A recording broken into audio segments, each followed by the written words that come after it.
പെട്ടെന്നൊരു ശബ്ദം. ഞാൻ ഇപ്പം സംസാരിക്കുന്ന എൻ്റെ സ്വരം നിങ്ങൾ കേൾക്കുന്ന പോലെ തന്നെ ലൈവായിട്ട് ഞാൻ കേൾക്കുകയാണ്. എൻ്റെ വാക്കിന് ഇത്ര വിലയെ നീ കൽപ്പിച്ചിട്ടുള്ളൂ. ഇതെൻ്റെ ഈ ഉള്ളിലേക്ക് അങ്ങ് തിരമാല പോലെ അടിക്കാൻ തുടങ്ങി. പെട്ടെന്ന് ചോദ്യങ്ങൾ ഒന്നിനു പുറകെ ഒന്നായിട്ട്. പക്ഷെ പറഞ്ഞാൽ നീ കേൾക്കും, അപ്പം പറഞ്ഞാൽ നീ കേൾക്കും, അമ്മ പറഞ്ഞാൽ നീ കേൾക്കും, ഭാര്യ പറഞ്ഞാൽ കേൾക്കും, മക്കള് പറഞ്ഞാൽ കേൾക്കും, പ്രവാചകന്മാര് പറഞ്ഞാൽ കേൾക്കും, കൂട്ടുകാർ പറഞ്ഞാൽ കേൾക്കും. പിന്നെ കർത്താവ് പറഞ്ഞാലാണോ നിനക്ക് കേൾക്കാൻ വയ്യാതെ? എനിക്കതൊരു വല്ലാത്ത ഷോക്കായി.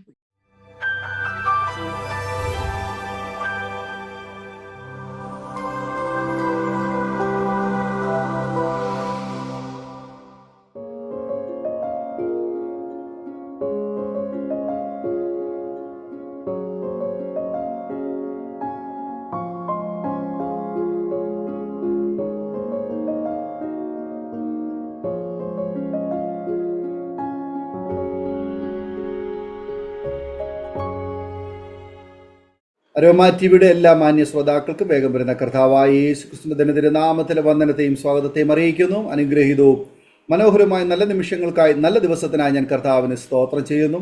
അരോമ ടിവിയുടെ പ്രേക്ഷകരോടൊപ്പം അനുഗ്രഹിക്കപ്പെട്ട ജീവിതാനുഭവവും ദൈവം നടത്തിയ അത്ഭുതകരമായ വഴികളെയും കുറിച്ച് പങ്കുവയ്ക്കേണ്ടതിന് നമ്മുടെ ക്ഷണം സ്വീകരിച്ച് ഇന്ന് നമ്മോടൊപ്പം ജോയിൻ ചെയ്തിരിക്കുന്ന കർത്താവിൻ്റെ വിലപ്പെട്ട ദാസൻ പാസ്റ്റർ MS ജോയി അവറുകളാണ്.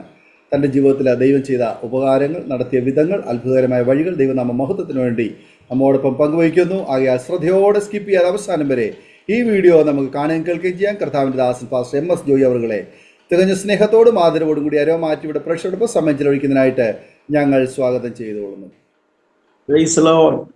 ദൈവനാമത്തിന് നന്ദി സ്തോത്രം ചെയ്യുകയാണ്. ക്രിസ്തുയേശുവിന്റെ നാമത്തിൽ അരോമ ടിവിയുടെ എല്ലാ പ്രേക്ഷകരെയും ഞാൻ വന്ദനം ചെയ്യുന്നു. ആദ്യമായി തന്നെ എല്ലാ മാനവും മഹത്വവും സർവശക്തനായ ദൈവത്തിന്, എൻ്റെ അരുമനാഥനും രക്ഷിതാവുമായ ക്രിസ്തുയേശുവിലൂടെ ഞാൻ അർപ്പിക്കുകയാണ്. വിശേഷാൽ ഈ അരോമ ടിവിയിലൂടെ ലോകത്തെല്ലാ ഇടങ്ങളിലും ജീവനുള്ള ദൈവത്തിന്റെ സാക്ഷ്യങ്ങളെ എത്തിക്കുവാനായിട്ട് അധ്വാനിക്കുന്ന പാസ്റ്റർ ഡാനിയൽ ജോൺ അവറുകളെ ഓർത്ത് ഞാൻ ദൈവത്തെ സ്തുതിക്കുകയാണ്. പ്രിയപ്പെട്ട ദൈവദാസൻ ചെയ്യുന്ന മിനിസ്ട്രി ഏവർക്കും അനുഗ്രഹമാണ്. അനേക ജീവിതങ്ങൾ കർത്താവിനെ അറിയുവാൻ, കർത്താവിന്റെ സ്നേഹത്തെ അറിയുവാൻ, അനേകർക്ക് ദൈവകൃപയിൽ നിലനിൽക്കുവാൻ പ്രചോദനമായി തീരുന്നതോർത്ത് ഞാൻ ദൈവത്തെ സ്തുതിക്കുകയാണ്. ഞാൻ എൻ്റെ ജീവിത സാക്ഷ്യം പറയണമെന്ന് എന്നോട് ആവശ്യപ്പെട്ടപ്പോൾ എനിക്ക് ഒത്തിരി സന്തോഷം തോന്നി. അനേകരുടെ ജീവിതത്തിൽ അതൊരു പ്രചോദനമാകും. മാത്രമല്ല ദൈവനാമം മഹത്വപ്പെടുവാനിടയായി തീരും. എൻ്റെ പേര് ആദ്യം തന്നെ സൂചിപ്പിച്ചതുപോലെ എൻ്റെ പേര് MS ജോയി എന്നാണ്. എൻ്റെ അപ്പൻ്റെ പേര് സ്കറിയ എന്നാണ്.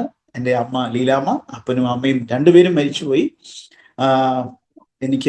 എൻ്റെ ഭാര്യയുടെ പേര് മോളി എന്നാണ്. എനിക്ക് 2 ആൺമക്കളാണ്. ഒരാളുടെ പേര് ജോഷുവ, അദ്ദേഹം ബൈബിൾ കോളേജിൽ MDUവിന് പഠിക്കുന്നു, ബാംഗ്ലൂർ SIBCയിൽ. എൻ്റെ രണ്ടാമത്തെ മോൻ മോസസ് ജോയി ആണ്. MSW പഠിച്ചിട്ട് ഞങ്ങളുടെ ചിൽഡ്രൻസ് ഹോമിൽ സൂപ്രണ്ടൻ്റായിട്ട് വർക്ക് ചെയ്യുന്നു. എന്നോടൊപ്പം കർത്താവിൻ്റെ വേലയിലായിരിക്കുന്നു. ഞങ്ങൾ 4 പേരും ഫുൾ ടൈം കർത്താവിൻ്റെ മിനിസ്ട്രിയിലാണ്. ദൈവത്തിന് സ്തോത്രം. എന്നെ ദൈവം നടത്തിയ വിധങ്ങളെ നിങ്ങളുടെ മുമ്പിൽ അറിയിക്കുവാൻ ദൈവം നൽകിയിരിക്കുന്ന ഈ നല്ല സാഹചര്യത്തിനായി ഞാൻ വീണ്ടും ദൈവത്തെ സ്തുതിക്കുകയാണ്. ഞാൻ ഒരു റോമൻ കത്തോലിക്ക കുടുംബത്തിലാണ് ജനിച്ചു വളർത്തപ്പെട്ടത്. 1970 കേരളത്തിലെ കണ്ണൂർ ജില്ലയിലെ തളിപ്പറമ്പ് എന്ന് പറയുന്ന സ്ഥലത്താണ് ഞാൻ ജനിച്ചത്. ഏകദേശം ഒരു 5 വയസ്സോളം പ്രായം എനിക്കുള്ളപ്പോൾ, അതായത് 50 വർഷങ്ങൾക്ക് മുമ്പ്, എൻ്റെ മാതാപിതാക്കൾ കർണാടകയിലെ ഉടുപ്പി ജില്ലയിലുള്ള കുന്താപുര എന്ന് പറയുന്ന ഒരു പ്രദേശത്തേക്ക് കുടിയേറി പാർക്കുവാനിടയായി തീർന്നു. അവര് കൂലിവേല ചെയ്താണ് ഇവിടെ ജീവിച്ചു പോകുന്നത്.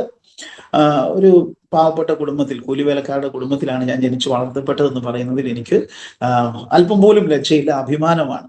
കാരണം എൻ്റെ അപ്പനും അമ്മയും വളരെ കഷ്ടപ്പെട്ടാണ് എന്നെ വളർത്തിയത്. അത് എന്ന് ഞാൻ ഓർക്കുന്നു. അവരെ ഓർത്ത് ഞാൻ ദൈവത്തെ സ്തുതിക്കുന്നു. ഞാൻ കർത്താവിനെ അറിയുവാനുണ്ടായ ആ സാഹചര്യം പറഞ്ഞു വരണമെങ്കിൽ ആദ്യം മുതലേ കുറച്ച് കാര്യങ്ങൾ പറഞ്ഞു വരേണ്ടതുണ്ട്. കാരണം ഞാൻ ചെറുപ്പത്തിലെ തന്നെ ഒരു ദൈവികമായ അനുഭവത്തിൽ കത്തോലിക്ക സൺഡേ സ്കൂളിലൊക്കെ പോയി പഠിച്ച് വളർന്ന ഒരു പൈതലാണ്. ഞാൻ 1ാം ക്ലാസ് മുതൽ ഇവിടെ കർണാടകയിലാണ് പഠിച്ചത്. വീട്ടിലിരുന്നു കൊണ്ട് മലയാളം അക്ഷരങ്ങളൊക്കെ പഠിക്കുവാനും വായിക്കുവാനും എഴുതാനും ഒക്കെ പഠിക്കാൻ സർവശക്തനായ ദൈവം സഹായിച്ചു. ഞാൻ മലയാളം സ്കൂളിൽ പോയിട്ടില്ല, എങ്കിലും കന്നഡ വായിക്കുന്ന അതേപോലെ തന്നെ ഞാൻ മലയാളവും വായിക്കും. പക്ഷെ എഴുതാൻ അല്പം ബുദ്ധിമുട്ടുണ്ട്. ദൈവത്തിന് സ്തോത്രം. ഈ ഒരു സമയം ഞാൻ ഓർക്കുകയാണ്, ഈ കർണാടകയിൽ കടന്നു വന്ന വലിയൊരു കുഗ്രാമമായിരുന്നു. വലിയൊരു കുഗ്രാമത്തിലാണ്. അവിടെ 4ാം ക്ലാസ് വരെ സ്കൂളുള്ളൂ. അതിനുശേഷം 4ാം ക്ലാസ് വരെ പഠിച്ചതിന് ശേഷം മറ്റൊരിടത്ത് പോയാണ് ഞാൻ പഠിച്ചത്. മറ്റൊരാളുടെ വീട്ടിൽ നിന്ന് ആണ് പഠിക്കുവാനിടയായി തീർന്നത്. 4ാം ക്ലാസ് കഴിഞ്ഞതിന് ശേഷം പിന്നെ പഠിക്കാൻ 1 വർഷം സ്കൂളിൽ പോകാൻ നിവൃത്തിയില്ലാതെ സ്കൂളിൽ പോയിട്ടില്ല. 1 വർഷം ഗ്യാപ്പിന് ശേഷമാണ് ഞാൻ പിന്നെ 5ാം ക്ലാസ്സിലേക്ക് പഠിക്കുവാനിടയായി തീർന്നത്.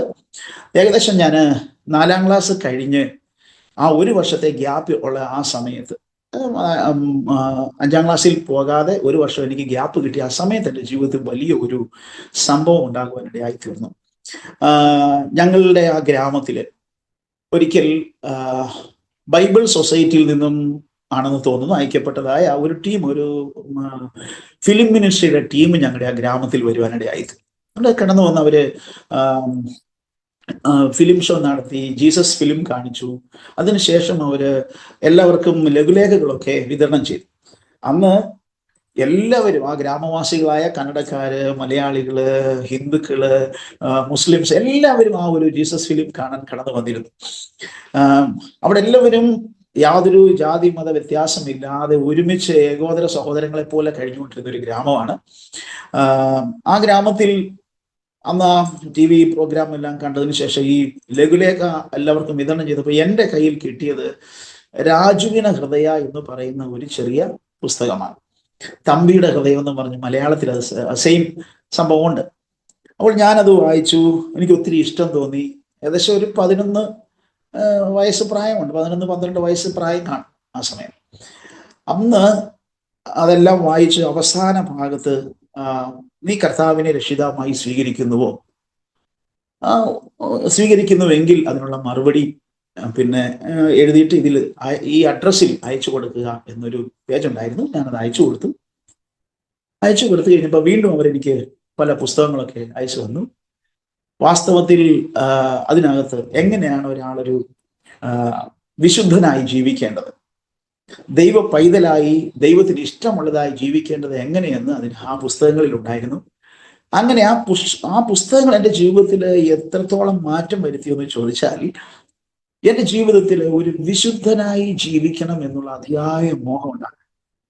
ചെറുപ്പം മുതലേ വിശുദ്ധന്മാരുടെ കഥകൾ കേട്ടിട്ടുണ്ട്. വീട്ടിൽ അമ്മച്ചി പല വിശുദ്ധന്മാരുടെ, അന്തോണീസ് പുണ്യാളൻ്റെതും അതുപോലെ സെന്റ് അഗസ്റ്റിൻ്റെതും മറ്റു പല വിശുദ്ധന്മാരുടെ കഥകളൊക്കെ എന്നോട് പറഞ്ഞിട്ടുണ്ട്. അതുകൊണ്ട് എനിക്ക് ഈ വിശുദ്ധന്മാരോട് വലിയ ആകർഷണം ഉണ്ടായി. എനിക്കും ഒരു വിശുദ്ധനായി ജീവിക്കണം എന്നുള്ളൊരു വലിയ ആഗ്രഹം ഉണ്ടായിരുന്നു. അങ്ങനെ ഈ പുസ്തകം വായിച്ചു. അതിനകത്ത് എങ്ങനെയാണ് വിശുദ്ധിയോടെ ജീവിക്കുന്നത്, ദൈവത്തിന് പ്രസാദമായി ജീവിക്കുകയും ദൈവത്തോട് നടക്കുകയും ചെയ്യുന്നത് എങ്ങനെയാണ് എന്ന് എഴുതിയിരുന്നു. അതിനകത്ത് ഇങ്ങനെയാണ്: ഓരോ ദിവസവും രാവിലെ എഴുന്നേൽക്കുമ്പോൾ ദൈവത്തിന് സ്തോത്രം ചെയ്യുക, ദിവസത്തിനായി ദൈവത്തിന് സ്തോത്രം ചെയ്യുക, എന്നിട്ട് ദൈവസന്നിധിയിൽ ദൈവത്തോട് പറയുക, കർത്താവേ, ഇന്നേ ദിവസം ഒരു പാപവും ചെയ്യാതെ ജീവിക്കാൻ എന്നെ സഹായിക്കണമേ എന്ന് പ്രാർത്ഥിച്ചിട്ട് ആ ദിവസം മുഴുവൻ പാപം ചെയ്യാതെ ജീവിക്കാൻ, വിശുദ്ധിയോടെ ജീവിക്കാൻ, കള്ളം പറയാതെ ചീത്ത പറയാതെ ഒക്കെ ജീവിക്കാൻ പ്രയത്നിക്കുക. എന്നിട്ട് രാത്രിയാകുമ്പോൾ കിടക്കുന്നതിന് മുമ്പ് അന്ന് പകൽ നടന്ന സംഭവങ്ങളൊക്കെ ഓർത്തെടുക്കുക. എന്തെങ്കിലുമൊക്കെ വീഴ്ചകൾ ഏതെങ്കിലും മേഖലയിൽ സംഭവിച്ചിട്ടുണ്ടെങ്കിൽ ദൈവത്തോട് ഏറ്റുപറയുക. എന്നിട്ട് ക്ഷമ ചോദിച്ചിട്ട് പ്രാർത്ഥിച്ച് കിടന്നുറങ്ങുക. ഇത് ദിവസം തോറും ചെയ്താൽ ഒരു വിശുദ്ധനായി ജീവിക്കാൻ സാധിക്കും എന്നുള്ള ഒരു മാർഗനിർദ്ദേശം എനിക്ക് ലഭിക്കാനിടയായി തീർന്നു. വാസ്തവം പറഞ്ഞാൽ ഞാൻ കർത്താവിനെ ആ ചെറിയ പ്രായത്തിൽ സ്വീകരിക്കുന്നതിന് മുമ്പ് വരെ എൻ്റെ ജീവിതത്തിന്റെ അവസ്ഥ എന്ന് പറഞ്ഞാൽ ഞാൻ എടുത്ത നുണ മാത്രമേ പറയുണ്ടായിരുന്നു. മാത്രമല്ല, ചെറിയ വിഷയം മതി തെറിയെന്ന് പറഞ്ഞാൽ, ഞങ്ങളുടെ ഗ്രാമം എല്ലാവരും കൂടി കലർന്ന് ജീവിക്കുന്ന ഒരു ഗ്രാമമായിരുന്നത് കൊണ്ട് കുടിയന്മാർ പറയുന്ന തെറികളും തെറിപ്പാട്ടുകളും ഒക്കെ കേട്ടാണ് പഠിച്ചത്. അത് ഓർക്കുമ്പോൾ വലിയ ലജ്ജ ഇപ്പോൾ തോന്നാറുണ്ട്. ആ തെറിപ്പാട്ടുകൾ പാടുക, മറ്റൊരാളെ വിളിക്കുകയാണെങ്കിൽ പോലും തെറി കൂട്ടി വിളിക്കുക, അങ്ങനെ വൃത്തികെട്ട ഭാഷകൾ പറഞ്ഞ് ചെറിയ പ്രായത്തിൽ 11-12 വയസ്സ് പ്രായത്തിൽ പറയുമായിരുന്നു. അപ്പോൾ പല ആളുകളും പറയും, തെറി കേൾക്കണേ, കറിയാഞ്ചേട്ടന്റെ മോന്റെ തെറി കേൾക്കണം എന്ന്. അത്രത്തോളം ഒരു മോശമായ സംഭാഷണ ശൈലിയായിരുന്നു എൻ്റെത്. എന്നാൽ ഈ സംഭവം നടന്നതിന് ശേഷം ഞാൻ എൻ്റെ ജീവിതത്തെ കർത്താവിന് സമർപ്പിച്ചു. എൻ്റെ ഏറ്റവും വലിയ ആഗ്രഹം, ഇന്ന് ഞാൻ നുണ പറയില്ല, ഇന്ന് ഞാൻ ചീത്തവാക്ക് പറയില്ല, പാഴ്വാക്ക് പറയില്ല, ആരെയും ഒരു അശുദ്ധമായ വാക്കും പറയില്ല, മോഷ്ടിക്കത്തില്ല, ഒരു കള്ളത്തരവും കാണിക്കത്തില്ല, ആരെ ഉപദ്രവിക്കത്തില്ല. അങ്ങനെ തീരുമാനമെടുക്കും. എന്നിട്ട് ഇങ്ങനെ വളരെ ശ്രദ്ധയോടെ നടക്കും. പെട്ടുപിഴച്ച് എന്തെങ്കിലും തെറ്റ് സംഭവിക്കും എന്നൊരു ഭയമുള്ളത് കൊണ്ട് കഴിവതും ആൾക്കാരില്ലാത്തടത്തൂടെയാണ് ഞാൻ നടന്നുകൊണ്ടിരുന്നത്. ആ ഒരു വർഷക്കാലത്തെ എൻ്റെ ജീവിതം എന്ന് പറഞ്ഞാൽ ഇന്നും എനിക്ക് കൊതി തോന്നാറുണ്ട്. അന്ന് ഞാൻ എൻ്റെ കർത്താവിൻ്റെ കൂടെ നടന്നതുപോലെ വിശുദ്ധിയോടെ ഒന്ന് നടക്കാൻ ഇനിയും സാധിച്ചിരുന്നു എങ്കിൽ എന്ന്. വാസ്തവം പറഞ്ഞാൽ അന്നത്തെ ആ ഒരു ജീവിതം എന്ന് പറയുന്നത്, ചിലപ്പോൾ പുറമേ നിന്ന് ഒരാൾ കണ്ടു കഴിഞ്ഞാൽ ഈ കൊച്ചൻ എന്തോ പറ്റിയിട്ടുണ്ടെന്ന് ആളുകൾ ചിന്തിക്കും. കാരണം ഞാൻ തന്നെത്താൻ എന്തെങ്കിലും എനിക്ക് സംശയം വരുന്നൊക്കെ ഞാൻ വാ തുറന്ന് ഇങ്ങനെ ചോദിക്കും. അപ്പോൾ എൻ്റെ ഉള്ളിൽ നിന്ന് തന്നെ ആരോ എനിക്ക് അതിന് മറുപടി പറഞ്ഞു തരുന്ന പോലെയൊക്കെ തോന്നുമായിരുന്നു. അങ്ങനെ ഒരു വല്ലാത്ത ഒരു പ്രത്യേക തരം ജീവിതത്തിൽ ജീവിച്ചുകൊണ്ടിരുന്നു. അങ്ങനെ എനിക്ക് ഇവർ ഈ പുസ്തകങ്ങൾ ഇങ്ങനെ അയച്ചു തന്നുകൊണ്ടിരുന്നു. എല്ലാ പുസ്തകങ്ങൾക്കും നല്ല വലിയ വലിയ പുസ്തകങ്ങൾ വരാൻ തുടങ്ങി. അതിനകത്ത് ചിലതിനകത്ത് 2, 3, 4 പേജുകൾ ആൻസേഴ്സ് എഴുതാനുണ്ടായി. അങ്ങനെ അവസാനം ഒരു ദിവസം ഇങ്ങനെ ഒരു ക്വസ്റ്റ്യൻ വരിക, കർത്താവിന് വേണ്ടി ജീവിക്കുവാൻ നീ തീരുമാനിക്കുന്നു, കർത്താവിന്റെ വേലക്കാരനാകാൻ, ദൈവത്തിന്റെ ഹിതം ചെയ്യുന്ന ഒരു വേലക്കാരനാകുവാൻ ആഗ്രഹിക്കുന്നെങ്കിൽ മറുപടി തരിക. ഞാൻ വളരെ സന്തോഷത്തോടെ, വയസ്സത്രേ ഉള്ളൂ, പക്ഷെ ഈ കർത്താവിൻ്റെ കൂടെ നടക്കുക, കർത്താവിന്റെ ഹിതം ചെയ്യുന്നൊരു വേലക്കാരനായി തീരുക എന്ന് കേട്ടപ്പോഴേക്കും എനിക്ക് ഭയങ്കര സ്വർഗം കിട്ടിയ പോലായി. ഞാൻ അതിന് മറുപടി അയച്ചു, ഞാൻ കർത്താവിന്റെ വേലക്കാരനായി ഇനിയുള്ള കാലം ജീവിക്കാൻ ആഗ്രഹിക്കുന്നു എന്ന്. അന്ന് ഞാനൊരു പാട്ട് പഠിച്ചിരുന്നു. കന്നഡയിൽ ഇങ്ങനെയാ, മുന്തേ ಹೋಗುವೆನು ನನ್ನ ಯೇಸುವಿನೊಂದಿಗೆ, ಹಿಂದೆ ನೋಡದೆ ಹೋಗುವೆನು ആ ഗുരി മുട്ടുവ തനക. ഞാൻ മുമ്പോട്ട് തന്നെ പോകും എൻ്റെ യേശുവിൻ്റെ കൂടെ. ഞാൻ ഒരിക്കലും പിന്മാറുകയില്ല, പിന്തിരിഞ്ഞു നോക്കയില്ല. ആ ലക്ഷ്യത്തിലെത്തുവോളം ഞാൻ മരണത്തിനെ പോലും ഞാൻ ഭയപ്പെടുന്നില്ല. നിത്യജീവനാണ് എൻ്റെ മുമ്പിൽ വെച്ചിരിക്കുന്നത്. അങ്ങനെ ഒരു വളരെ മനോഹരമായ പാട്ട്, ഡെയിലി ഏത് സമയം പാടിക്കൊണ്ട് നടന്നൊരു പാട്ടാണ്. അങ്ങനെ എൻ്റെ ജീവിതം പോയി. അവിടുന്ന് എനിക്ക് മറുപടി, ഞാൻ ഈ മറുപടി അയച്ചതിന് ശേഷം എനിക്ക് ഒരു ലെറ്റർ വീണ്ടും വരിക. അതിനകത്ത് ഇങ്ങനെ ഒരു മേൽവിലാസം കൊടുത്തിരുന്നു. ബാംഗ്ലൂരുള്ള ബൈബിൾ സൊസൈറ്റിയുടെ അഡ്രസ് ആയിരുന്നത്. അതിനകത്ത് ഇങ്ങനെ പറഞ്ഞിരുന്നു, താങ്കൾ എടുത്ത തീരുമാനം വളരെ നല്ലതാണ്. ഈ ഭൂമിയിൽ എടുക്കാവുന്നതിൽ ഏറ്റവും വലിയ തീരുമാനമാണിത്. അതുകൊണ്ട് ഉത്തരവാദിത്തപ്പെട്ട ആളുമായിട്ട് പപ്പയോ മമ്മിയോ അല്ലെങ്കിൽ ഗാർഡിയൻസ് ആരെങ്കിലും ആയിട്ട് ഈ പറയുന്ന മേൽവിലാസത്തിൽ വരികയാണെങ്കിൽ താങ്കളുടെ പഠനകാര്യവും മുമ്പോട്ടുള്ള ആത്മീക പഠനകാര്യവും എല്ലാം ഞങ്ങൾ നോക്കിക്കൊള്ളാം, വരിക എന്ന്. എനിക്ക് വലിയ സന്തോഷമായി. ഞാൻ ഈ കാര്യം ഓടിച്ചത് എൻ്റെ അമ്മയുടെ അടുക്കൽ പറഞ്ഞു. അമ്മയോട് പറഞ്ഞു കഴിഞ്ഞപ്പോൾ അമ്മയ്ക്കാകെ ഷോക്കായി. ഇവരെല്ലാവരും എന്നെ ശ്രദ്ധിക്കുന്നുണ്ടായിരുന്നു. ഇതുപോലെ തെറിപ്പാട്ട് പാടിക്കൊണ്ട് ചീത്ത വിളിച്ചുകൊണ്ട് ഒക്കെ നടന്നു ഒരു പയ്യൻ ഏ സമയം മുന്തേ പോകുവിനു എന്നെ യേശുവിനൊന്നിಗೆ എന്ന് പറഞ്ഞ് പാട്ടും പാടി നടക്കുന്നു. അപ്പം കാര്യമായി എന്തോ പറ്റിയിട്ടുണ്ട് എന്നവർ ചിന്തിച്ചിരുന്നു. എങ്കിലും എൻ്റെ അമ്മ എന്നോട് പറഞ്ഞു, മോനെ, നിനക്ക് ദൈവവേല ചെയ്യണമെന്ന് അത്ര ആഗ്രഹം ഉണ്ടെങ്കിൽ നീ ഏതായാലും 10ാം ക്ലാസ് വരെ പഠിക്കുക. അത് കഴിഞ്ഞ് മോനെ സെമിനാരി വിടാം. സെമിനാരി വിട്ടിട്ട് അച്ഛനൊക്കെ ആയിട്ട് നീ ഒരു കർത്താവിന്റെ വേല ചെയ്തോ എന്നോട് പറയുവാനിടയായി. അതെന്താ അമ്മ അങ്ങനെ? ഇതൊക്കെ പിശാചുക്കളുടെ പണിയാന്ന് പറയും. ഇതൊക്കെ സാത്താന്റെ പണിയാ, ദൈവമക്കളെ വഴിതെറ്റിക്കാൻ വേണ്ടിയുള്ള പണിയാ. അതിലൊന്നും പോയി ചാടാൻ പാടില്ല. മോനെ ദൈവവേല ചെയ്യണമെങ്കിൽ 10ാം ക്ലാസ് കഴിയുമ്പോൾ ഞങ്ങളത് അതിനുള്ള ക്രമീകരണം ചെയ്യാന്ന് പറയും. അതുകൊണ്ട് മോനെ ഒരു പണി ചെയ്യേ, മാതാവിനോട് പ്രാർത്ഥിക്ക്, വഴിതെറ്റിപ്പോകാതെ നടക്കാൻ മാതാവ് സഹായിക്കും. മോന്റെ എന്തെങ്കിലും ആവശ്യം ഉണ്ടെങ്കിൽ അമ്മയോടല്ലേ വന്ന് പറയുന്നേ. അമ്മ അത് വേണ്ട പോലെ കൈകാര്യം ചെയ്യൂല, അതുപോലെ മാതാവും കൈകാര്യം ചെയ്തോളൂ. അതുകൊണ്ട് മാതാവിനോട് പ്രാർത്ഥിക്കുന്നുണ്ട്. അന്ന് മുതൽ ഞാൻ മാതാവിന്റെ ഭക്തനായി, മാതാവിനോട് പ്രാർത്ഥിക്കാൻ തുടങ്ങി. ഞാൻ എൻ്റെ കർത്താവിനോട് കൂടിയുള്ള നടപ്പ്, ദൈവവേലയ്ക്ക് പോകണമെന്നുള്ള എൻ്റെ ആ തീരുമാനം, അതെല്ലാം വഴുതിപ്പോയി. പിന്നെ വീണ്ടും നേരത്തെ എന്തായിരുന്നു അതിനേക്കാൾ മോശമായ അവസ്ഥയിലേക്ക്. പിന്നെ ഞാൻ പറയട്ടെ, ഏകദേശം ഒരു 18, 19, 20 വയസ്സൊക്കെ ആയപ്പോഴത്തേക്ക് ഞാൻ തികഞ്ഞ ഒരു മുഴു പാപിയായത്, ഘോര പാപിയായത്. അവസാനം ചുരുക്കി പറഞ്ഞാൽ മംഗലാപുരം സബ് ജയിലിൽ വരെ എത്തി. ആ, ഒന്ന് പറഞ്ഞാൽ രണ്ടാമത്തേന് അടിക്കുക, വീട് കയറി തല്ലുക, ആ, മദ്യപിക്കുക, സിഗരറ്റ് വലിക്കുക, കഞ്ചാവ് വലിക്കുക, അങ്ങനെ എന്ന് വേണ്ട എല്ലാവിധമായ പാപപ്രവൃത്തികളിൽ ഞാൻ മുഴുകി. ഞാൻ പ്രാർത്ഥിച്ച മാതാവ് എന്നെ ഒരു വഴിക്കും നടത്തിയില്ല, ഒരു മറുപടിയും തന്നില്ല. ഞാൻ അങ്ങനെ അധോഗതിയിലേക്ക് പോയി. ചുരുക്കി പറഞ്ഞാൽ ആ, നല്ല കഴിവും സാമർഥ്യവും താലന്തുകളും ഒക്കെ ഉള്ള ഒരു പയ്യനായിരുന്നു. എന്ത് തൊട്ടാലും ഏത് കാര്യങ്ങൾ ചെന്ന് കഴിഞ്ഞാലും ഞാൻ ആ ഗ്രൂപ്പിൽ ആയിരിക്കുമായിരുന്നു. എന്നാൽ വന്ന് എൻ്റെ ജീവിതം എവിടെ എത്തിയെന്ന് ചോദിച്ചു കഴിഞ്ഞാൽ, ഞാൻ പ്രീ ഡിഗ്രിക്ക് പഠിക്കുമ്പോൾ, സെക്കൻഡ് പ്രീ ഡിഗ്രി BSc പഠിച്ചുകൊണ്ടിരിക്കുന്ന സമയത്ത് എനിക്ക് ആക്ടിംഗ് ഒക്കെ ഭയങ്കര ഇഷ്ടമായി. നാടകവും മോണോ ആക്ട് അങ്ങനെയുള്ള കലാകാര്യങ്ങളിലൊക്കെ ഞാൻ ഒത്തിരി മുമ്പിലായിരുന്നു. പ്രസംഗം, പാട്ട്, ഇതിലെല്ലാം എന്നോട് പലരും പറഞ്ഞിട്ടുണ്ട്, നീ നല്ല നടനാകും, നീ പ്രയത്നിക്കുവാണെങ്കിൽ നല്ല സൂപ്പർ സ്റ്റാർ ആകൂടാ എന്നൊക്കെ പലരും എന്നോട് പറയുമായിരുന്നു. അങ്ങനെ എന്നെ ഒത്തിരി പേര് അപ്രീഷിയേറ്റ് ഒക്കെ ചെയ്തപ്പോൾ എൻ്റെ ഉള്ളിൽ സിനിമാ നടനാകണമെന്നൊരു മോഹം തോന്നി. ഞങ്ങളിപ്പോൾ സെക്കൻഡ് BSc പഠിച്ചുകൊണ്ടിരിക്കുന്ന സമയത്ത് ഞാൻ പഠനമൊക്കെ ഉപേക്ഷിച്ച് ബാംഗ്ലൂർ മൂവി ടെക്നിക്സ് എന്ന് പറയുന്ന ഒരു പ്രസ്ഥാനത്തിൽ പോയി ചേർന്നു, ഡിപ്ലോമ ഇൻ ഫിലിം ആക്ടിങ് പഠിക്കാൻ വേണ്ടി. അവിടുന്ന് എൻ്റെ ജീവിതത്തിന്റെ മറ്റൊരു വഴിത്തിരിവിലേക്ക് പോവുകയാണ്. സിനിമ എന്നൊക്കെ പറയുമ്പം സ്ക്രീനിൽ കാണാൻ നല്ല രസമാണ്, പക്ഷെ അതൊക്കെ പ്രൊഡ്യൂസ് ചെയ്യുന്ന ഫീൽഡ് എന്ന് പറയുന്നത് നരക കവാടമാണെന്നുള്ളത് ഞാൻ തന്നെ സാക്ഷി. പിന്നെ ഫിലിം ഫീൽഡ് പിടിച്ചു നിൽക്കണമെങ്കിൽ സാമ്പത്തികം വേണം.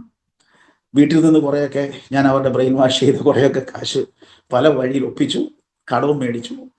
എന്നാൽ അതും കൊണ്ടൊന്നും ഒക്കത്തില്ല. പിന്നെ ഞാൻ കള്ളക്കടത്ത്, സ്മഗ്ലിങ് അങ്ങനെയുള്ള കാര്യങ്ങളിലേക്ക് പോയി. അങ്ങനെ ചന്ദനമൊക്കെ കാട്ടിൽ നിന്ന് വെട്ടിയും ഒക്കെ അങ്ങനെ, അല്ലെങ്കിൽ മറ്റു വെട്ടിയ ആളുകളുടെ നിന്ന് ചന്ദനമൊക്കെ മേടിച്ചും ഒക്കെ ആയിട്ട് ഇങ്ങനെ കാശുണ്ടാക്കാനുള്ള പരിപാടിയിലേക്ക് പോയി. അങ്ങനെ ഇരിക്കുകയാണ് മംഗലാപുരത്ത് വെച്ച് തന്നെ പിടിക്കുന്നത്.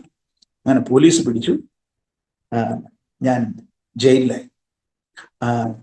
മംഗലാപുരം സബ് ജയിലിൽ ഞാനിങ്ങനെ കഴിയുക. അപ്പോഴേക്കും ജയിലിലൊക്കെ ആയി കഴിഞ്ഞപ്പോഴത്തേക്ക് എൻ്റെ മട്ടും ഭാവം മാറി. എനിക്ക് ഭയങ്കര നിരാശയായി തുടങ്ങി, വളരെ വേദന. ഞാൻ ജയിലിലായല്ലോ, എത്ര വലിയ സ്വപ്നങ്ങളൊക്കെ ഉണ്ടായിരുന്ന, ഇപ്പോൾ എൻ്റെ മറ്റൊരു മുഖം എൻ്റെ നാട്ടുകാർ കാണും. ഇതുവരെ മിടുക്കനാണ്, സൂപ്പർ സ്റ്റാർ ആണ് എന്നൊക്കെ എന്നെ ആളുകൾ പൊതുവെ അങ്ങനെ സൂപ്പർ സ്റ്റാർ എന്നൊക്കെ വിളിക്കാറുണ്ടായിരുന്നു, തമാശയ്ക്കാണെങ്കിലും. പിന്നെ ആളുകൾക്ക് എന്നെ കുറിച്ചൊരു വലിയ പ്രതീക്ഷയൊക്കെ ഉണ്ടായിരുന്നു. അപ്പം അതെല്ലാം പ്രതീക്ഷകളെല്ലാം അസ്തമിച്ചു. എനിക്ക് മറ്റൊരു മുഖമുണ്ടെന്നുള്ളത് നാട്ടുകാരറിയും, ബന്ധുക്കൾ അറിയും. എല്ലാവരുടെ മുമ്പിൽ വളരെ മിടുക്കനായിരുന്ന ഞാൻ ഇപ്രകാരം ഒരു സ്വഭാവത്തിനും ബന്ധങ്ങൾക്കും ഇപ്രകാരമുള്ളതായ ഒരു ഇടപാടുകൾക്കും ഒക്കെ അതിലൊക്കെ പെട്ടവനായിരുന്നു എന്ന് ആളുകൾ അറിയുമ്പോൾ അതൊരു വലിയ നാണക്കേടാണല്ലോ എന്നൊക്കെ ഓർത്ത് എനിക്ക് ഭയങ്കര നിരാശയൊക്കെ ആയിട്ട് ഞാൻ ജയിലിൽ ഒരു ദിവസം ഇങ്ങനെ ഇരുന്ന് കരയുക. പെട്ടെന്ന് എനിക്ക് കരച്ചിൽ വന്നു. അമ്മയെ ഓർത്ത് ഒത്തിരി. ഞാൻ ജയിലിലാണെന്ന് അറിയുമ്പോൾ എൻ്റെ അമ്മ ഒത്തിരി വിഷമിക്കുമല്ലോ, എൻ്റെ അമ്മ ഇതെങ്ങനെ സഹിക്കും എന്നൊക്കെ ഓർത്ത്, അവരെങ്ങനെ നാട്ടുകാരുടെ മുഖത്ത് നോക്കും എന്നൊക്കെ ഓർത്ത് ഞാനിങ്ങനെ കരഞ്ഞുകൊണ്ടിരിക്കുമ്പോൾ ഒരു സഹോദരൻ, ഒരു ബ്ലാക്ക്, അതായത് ഒരു ആഫ്രിക്കക്കാരൻ ആയ ഒരു മനുഷ്യൻ, പുള്ളിക്കാരൻ്റെ പേര് മാർക്ക് എന്ന് പറഞ്ഞിട്ട് കുറച്ചുകൂടെ ഉണ്ട്, മാർക്ക് എന്നുള്ളത് മാത്രമേ എനിക്ക് ഓർമ്മയുള്ളൂ. അദ്ദേഹം എൻ്റെ അടുക്ക വന്നിട്ട് ചോദിച്ചു, എന്താ ബ്രദറെ കരഞ്ഞുകൊണ്ടിരിക്കുന്നത്? ഞാൻ പറഞ്ഞു, ഒന്നുമില്ല. പുള്ളി ഇംഗ്ലീഷിലാണ് എന്നോട് സംസാരിക്കുന്നത്. ആ പുള്ളിക്കാരൻ്റെ അവസ്ഥ എന്താണെന്ന് ചോദിച്ചു കഴിഞ്ഞിട്ടുണ്ടെങ്കിൽ, ആഫ്രിക്കയിൽ നിന്ന് ആ പുള്ളിക്കാരൻ്റെ കൂടെ മറ്റൊരാളോട്, രണ്ടുപേരും മിഷണറി ആയിട്ട് ഇന്ത്യയിൽ വന്നതാണ്. അവരെ ഈ അന്ന് വളരെ ഫേമസ് ആണ് വാക്ക്മാൻ എന്ന് പറയുന്ന ഒരു സാധനം ഉണ്ടല്ലോ, ചെവി വെച്ചിട്ട് പാട്ടൊക്കെ കേൾക്കുന്നു, വാക്ക്മാനും അതുപോലെ ചില ഇലക്ട്രോണിക് സാധനങ്ങളൊക്കെ വഴിയോടത്ത് വിൽക്കും. എന്നിട്ട് അതുകൊണ്ട് ഉപജീവനം കഴിക്കും. മാത്രമല്ല അതുകൊണ്ട് വരുന്ന വരുമാനം ഈ ഉപകരണങ്ങൾ വാങ്ങുന്ന ആളുകൾക്ക് ലഘുലേഖകൾ കൊടുക്കും, സുവിശേഷ പ്രതികൾ കൊടുക്കും. അങ്ങനെ ഇരിക്കെ ഇവിടെയുള്ള RSS പ്രവർത്തകര് അവരെ പിടിച്ചു. രണ്ടുപേരെയും പിടിച്ചു. അവരുടെ കയ്യിലുള്ള സാധനങ്ങളൊക്കെ അവർ കവർന്നെടുത്ത് അവർ പോലീസിൽ ഏൽപ്പിച്ചു. പോലീസ് അവരെ പിന്നെ അന്ന് മംഗലാപുരം, ഉടുപ്പി ഒറ്റ ജില്ലയായിരുന്നു. മംഗലാപുരത്താണ് മെയിൻ ഇവിടുത്തെ സബ് ജയിലുണ്ടായിരുന്നത്, ജില്ലാ ജയിലുണ്ടായിരുന്നത്. അവരെ ജയിലിലിട്ടു. അങ്ങനെയാണ് അദ്ദേഹം ജയിലിൽ വരുന്നത്. അങ്ങനെ അന്ന് അദ്ദേഹം എന്നോട് പിന്നെ സംസാരിക്കാൻ തുടങ്ങി.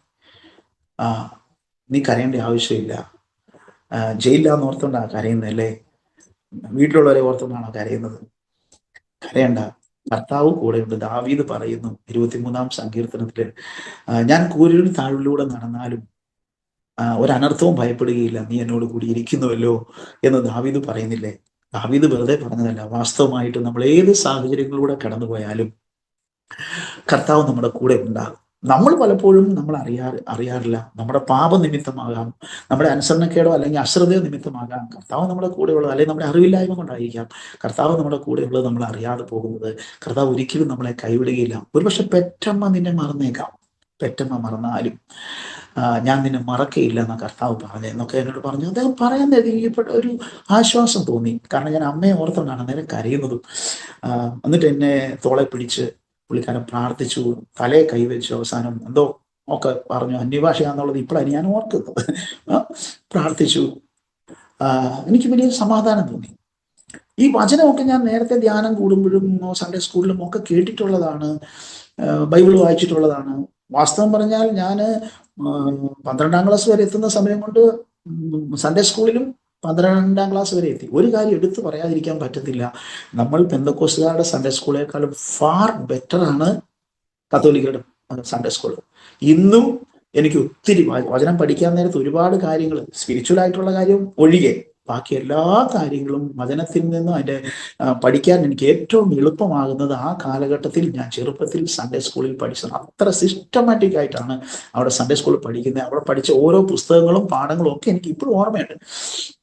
ഓക്കെ, ഞാൻ അങ്ങനെ ഈ വചനം ഇതൊക്കെ ഞാൻ കേട്ടിട്ടുള്ള വചനമാണെങ്കിലും അദ്ദേഹം എന്നോട് അത് പറഞ്ഞപ്പോൾ എന്തൊന്നും ഇല്ലാത്ത ഒരു ആശ്വാസം എനിക്കുണ്ടായി. പിറ്റേന്ന് അദ്ദേഹം റിലീസായി പോവുകയും ചെയ്തു. ഇന്ന് ഞാൻ മനസ്സിലാക്കുന്നു, എന്നോട് സുവിശേഷം അറിയിക്കാൻ വേണ്ടി തന്നെ എന്നെ ആ കൂരിരുളിന്റെ താഴ്വരയിൽ നിന്നും ആശ്വസിപ്പിക്കാൻ വേണ്ടി തന്നെ അദ്ദേഹം ദൈവത്താൽ അയക്കപ്പെട്ടതാണെന്ന് ഞാൻ വിശ്വസിക്കുന്നു. മറ്റൊരു ഇടയ്ക്ക് കയറി പറഞ്ഞോട്ടെ, ഇന്ന് ഞാൻ ശുശ്രൂഷിക്കുന്ന സ്ഥലം, ഇന്ന് ഞാൻ ആയിരിക്കുന്ന ഹെബ്രി എന്ന സ്ഥലവുമായിട്ടൊരു ഡിവൈൻ, ആ പുള്ളിക്കാരനുമായിട്ടൊരു ഡിവൈൻ ലിങ്ക് ഉണ്ട്. അവരെ പോലീസ് അറസ്റ്റ് ചെയ്ത സ്ഥലത്താണ് ഇന്ന് ഞാൻ ശുശ്രൂഷിക്കുന്നത്. എവിടെ സുവിശേഷം അറിയിച്ചുകൊണ്ടിരുന്നപ്പോൾ അവരെ പോലീസ് പിടിച്ചോ അല്ലെങ്കിൽ പീഡനമേറ്റോ, അവിടെ ദൈവം ഇന്ന് വന്ന് എന്നെ തന്റെ സാക്ഷിയായി നിർത്തിയിരിക്കുന്നു. ഞാൻ താമസിക്കുന്നത് ഹെബ്രി എന്ന സ്ഥലമാണ്. ഇതൊരു താലൂക്ക് സെന്ററാണ്. ഈ താലൂക്കിൽ നമ്മുടെ ഒരൊറ്റ സഭ മാത്രമേ ഉള്ളൂ. വേറെ ഒരു സഭ ഇതിന്റെ ഒരു ഗ്രാമങ്ങളിലോ പട്ടണത്തിലോ പഞ്ചായത്തിലോ ഒരിടത്തും ഒരു സഭ പോലും ഇല്ല. മാത്രമല്ല ഇതിനപ്പുറത്ത് മറ്റൊരു താലൂക്കുണ്ട്, കാർക്കള എന്ന് പറഞ്ഞ, ആ താലൂക്കിലും ഒരു സഭ പോലും ഇല്ല, ഒരു സുവിശേഷ പ്രവർത്തകൻ പോലും ഇല്ല. ഈ 2 താലൂക്കിന് വേണ്ടിയിട്ട് ഈ ഒരൊറ്റ സഭ മാത്രമേ ഉള്ളൂ എന്നൊരവസ്ഥ. അത്രത്തോളം സുവിശേഷ വിരോധികളും സുവിശേഷം തടസ്സമുള്ള സ്ഥലമാണ്. എന്നാൽ ദൈവം ഈ സ്ഥലത്തേക്ക് എന്നെ കൊണ്ടുവരേണ്ടതിന് ആദ്യം അവരെ ഇവിടെ അയച്ചു, അവരിവിടെ വിത്ത് വിതച്ചു. അവസാനം അവർ പിടിക്കപ്പെട്ട് കഴിഞ്ഞപ്പോൾ അവരുടെ സുവിശേഷം കേട്ട് ഞാൻ രക്ഷിക്കപ്പെട്ട് ഞാൻ തന്നെ അവർ വിത്യതിൽ നിന്നും കൊയ്യുവാൻ തക്കവണ്ണവും അവർ വിതച്ചതിന് വെള്ളമൊഴിക്കാൻ തക്കവണ്ണം ഒക്കെ ദൈവം എന്നെ ഇവിടെ കൊണ്ടുവന്നു. അതോർത്ത് ഞാൻ ദൈവത്തെ സ്തുതിക്കുന്നു. നമ്മുടെയൊക്കെ ജീവിതത്തിൽ ദൈവത്തിന്റെ ഡിവൈൻ കരങ്ങൾ, ആ ഒരു അദൃശ്യ കരങ്ങൾ നമ്മളുടെ വിളിയുടെ പിന്നിലും നമ്മുടെ മാനസാന്തരത്തിന്റെ പിന്നിലും നമ്മളെ ദൈവം നടത്തുന്ന വഴികളുടെയും നമ്മൾ കടന്നു പോകുന്ന സാഹചര്യങ്ങളുടെ ഒക്കെ പിന്നിലൂടെ ദൈവത്തിന്റെ അദൃശ്യമായ കരമുണ്ടെന്നുള്ളത് സ്തോത്രം. നമ്മള് റോമാലേഖനം 8-ാം അധ്യായത്തിന് 28-ാം വാക്യത്തിൽ വായിക്കുന്നു, തന്നെ സ്നേഹിക്കുന്നവർക്ക് നിർണയപ്രകാരം വിളിക്കപ്പെട്ടവർക്ക് എല്ലാം നന്മയ്ക്കായി കൂടി വ്യാപരിക്കുന്നു. എൻ്റെ ജീവിതത്തിൽ അങ്ങനെ ഞാൻ വചനം കേട്ടു. ഞാൻ തന്നെ മനസ്സിലാക്കുന്നുണ്ടായിരുന്നു എൻ്റെ ഉള്ളിൽ എന്തൊക്കെയോ മാറ്റങ്ങൾ സംഭവിക്കുന്നു എന്ന്. എനിക്ക് പ്രാർത്ഥിക്കാൻ അറിയില്ല.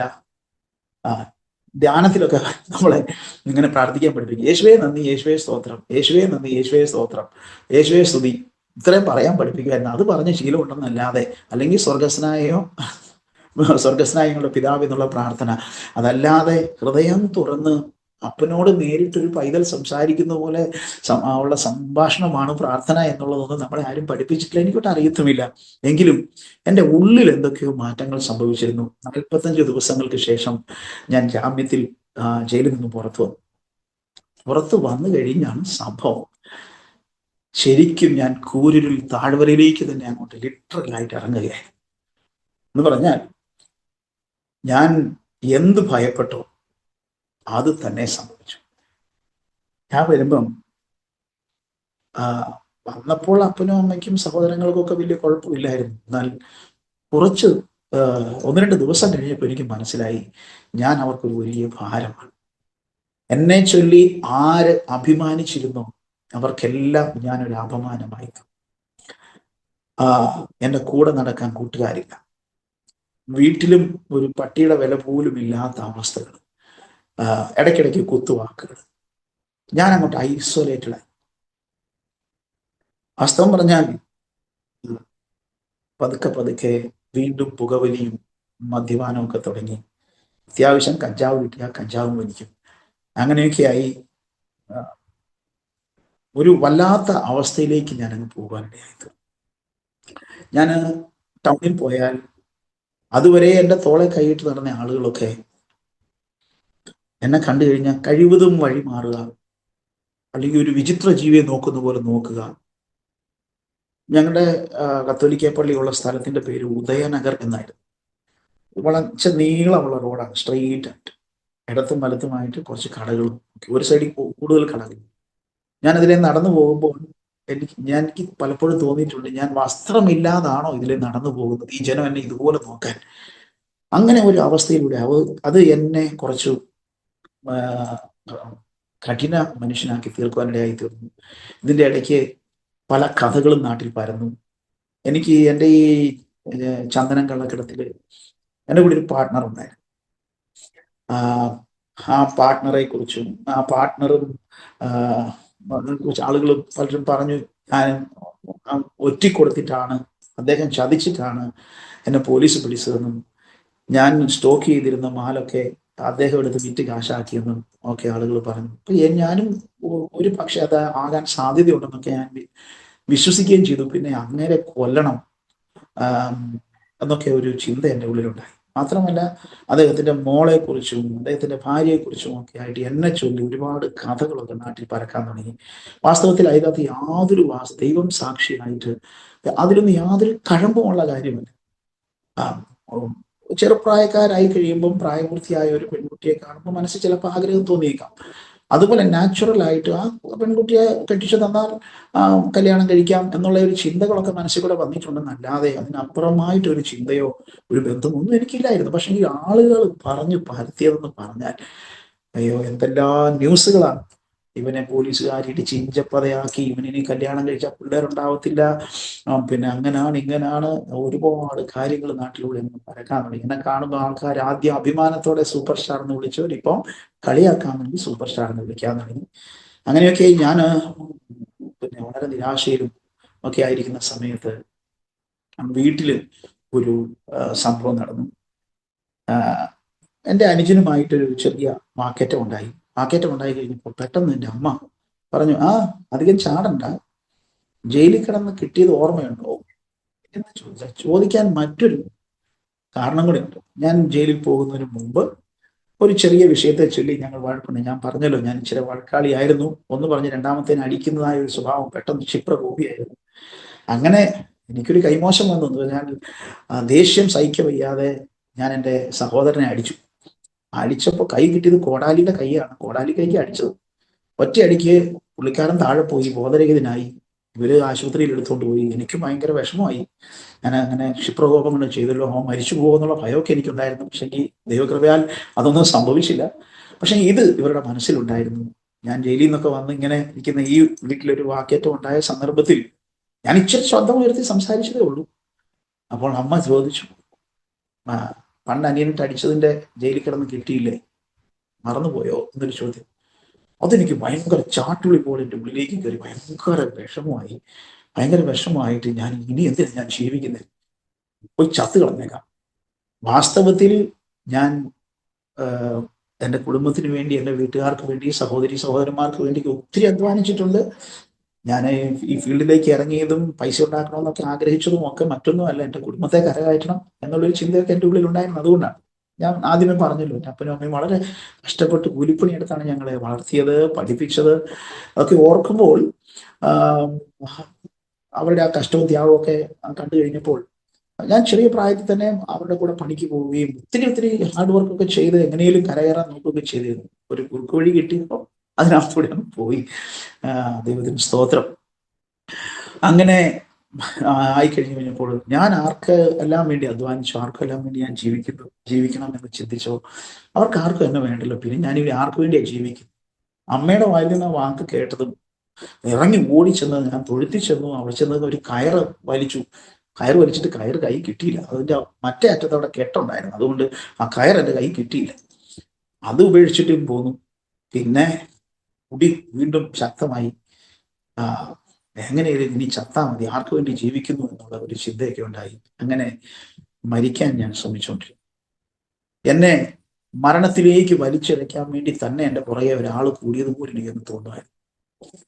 അങ്ങനെ മരിക്കണമെന്നൊരു ചിന്തയിലൂടെ നടക്കുന്ന സമയത്താണ് അതിനുവേണ്ടി ഒരു ദിവസം മദ്യപിച്ച് ഇനിയിപ്പോൾ ഏതായാലും തീർന്നേക്കാം, മതി ഈ ലോകത്തിലെ ജീവിതം, ആർക്ക് വേണ്ടിയാണ് ജീവിക്കുന്നത്, നാട്ടുകാർക്കും വേണ്ട, വീട്ടുകാർക്കും വേണ്ട അപമാനം എന്നൊക്കെ ഓർത്ത് ഇങ്ങനെ ഇരിക്കുന്ന സമയത്ത് രാത്രിയാണ്. ഞാനിങ്ങനെ ഇരിക്കുമ്പോൾ ഞാൻ അറിയാതെ എൻ്റെ പഴയകാല ജീവിതത്തിലേക്ക് ഒന്ന് പോയി. എനിക്ക് എന്നോട് തന്നെ വളരെ ഒരു ഇത് തോന്നും, സെൽഫ് പിറ്റി എന്നൊക്കെ പറയുമല്ലോ. എത്ര നല്ല മിടുക്കുള്ള ചെറുപ്പക്കാരനായിരുന്നു, ഇങ്ങനെയാണല്ലോ എൻ്റെ ജീവിതം അവസാനിക്കാൻ പോകുന്നത്. എനിക്ക് എന്നോട് തന്നെ വളരെ വിഷമം തോന്നി. അവസാനം ഞാൻ എൻ്റെ ജീവിതത്തിൽ ആരെല്ലാം കടന്നു വന്നു അവരോടെല്ലാം അവിടെ ഇരുന്ന് ടാറ്റ. അവസാനം എൻ്റെ അപ്പനോടും സഹോദരങ്ങളോടും സഹോദരിയോടും എൻ്റെ ജീവിതത്തിലേക്ക് കടന്നു വന്ന എല്ലാവരോടും എന്നെ പ്രോത്സാഹിപ്പിച്ചവരും എന്നെ വിഷമിപ്പിച്ചവർ എല്ലാവരോടും ഞാൻ ടാറ്റ പറയാം, ഞാൻ പോവുക. അവസാനം അമ്മയ്ക്കും എന്നെ വേണ്ടല്ലോ,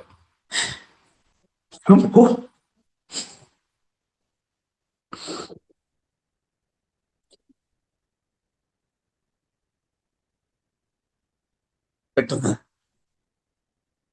അമ്മയോട് ഞാൻ പോവാ, അമ്മയ്ക്കും എന്നെ വേണ്ടല്ലോ എന്ന് പറഞ്ഞപ്പോ ഒരു ശബ്ദം, ഇപ്പോൾ എൻ്റെ ശബ്ദം നിങ്ങൾ എങ്ങനെ ലൈവായിട്ട് കേൾക്കുന്നു അതുപോലൊരു ശബ്ദം എൻ്റെ കാതുകളിൽ മുഴങ്ങുക. ഏറ്റവും നിന്നെ മറന്നാലും ഞാൻ നിന്നെ മറക്കും.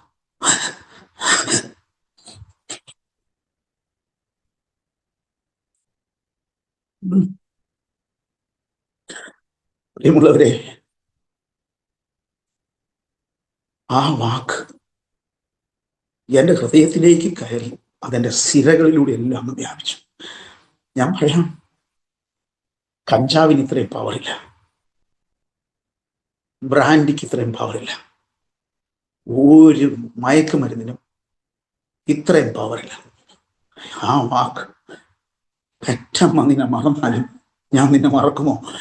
ഞാൻ ആ വചനത്തിൽ അങ്ങ് മത്തനായി. ഞാൻ എന്തിനാ ഇവിടെ ഇരിക്കുന്നത്, ഞാൻ എന്ത് തീരുമാനിച്ചുകൊണ്ടാണ് ഇരിക്കുന്നത് എന്നുള്ളത് ഞാൻ മറന്നുപോയി. പിന്നീട് 2 വർഷങ്ങൾക്ക് ശേഷമാണ് ആ രാത്രി എനിക്ക് ഓർമ്മ വരുന്നത്. അവിടെ നിന്നൊരു പോക്കാണ്. പെറ്റമ്മ മറന്നാലും മറക്കാത്ത സ്നേഹമേ.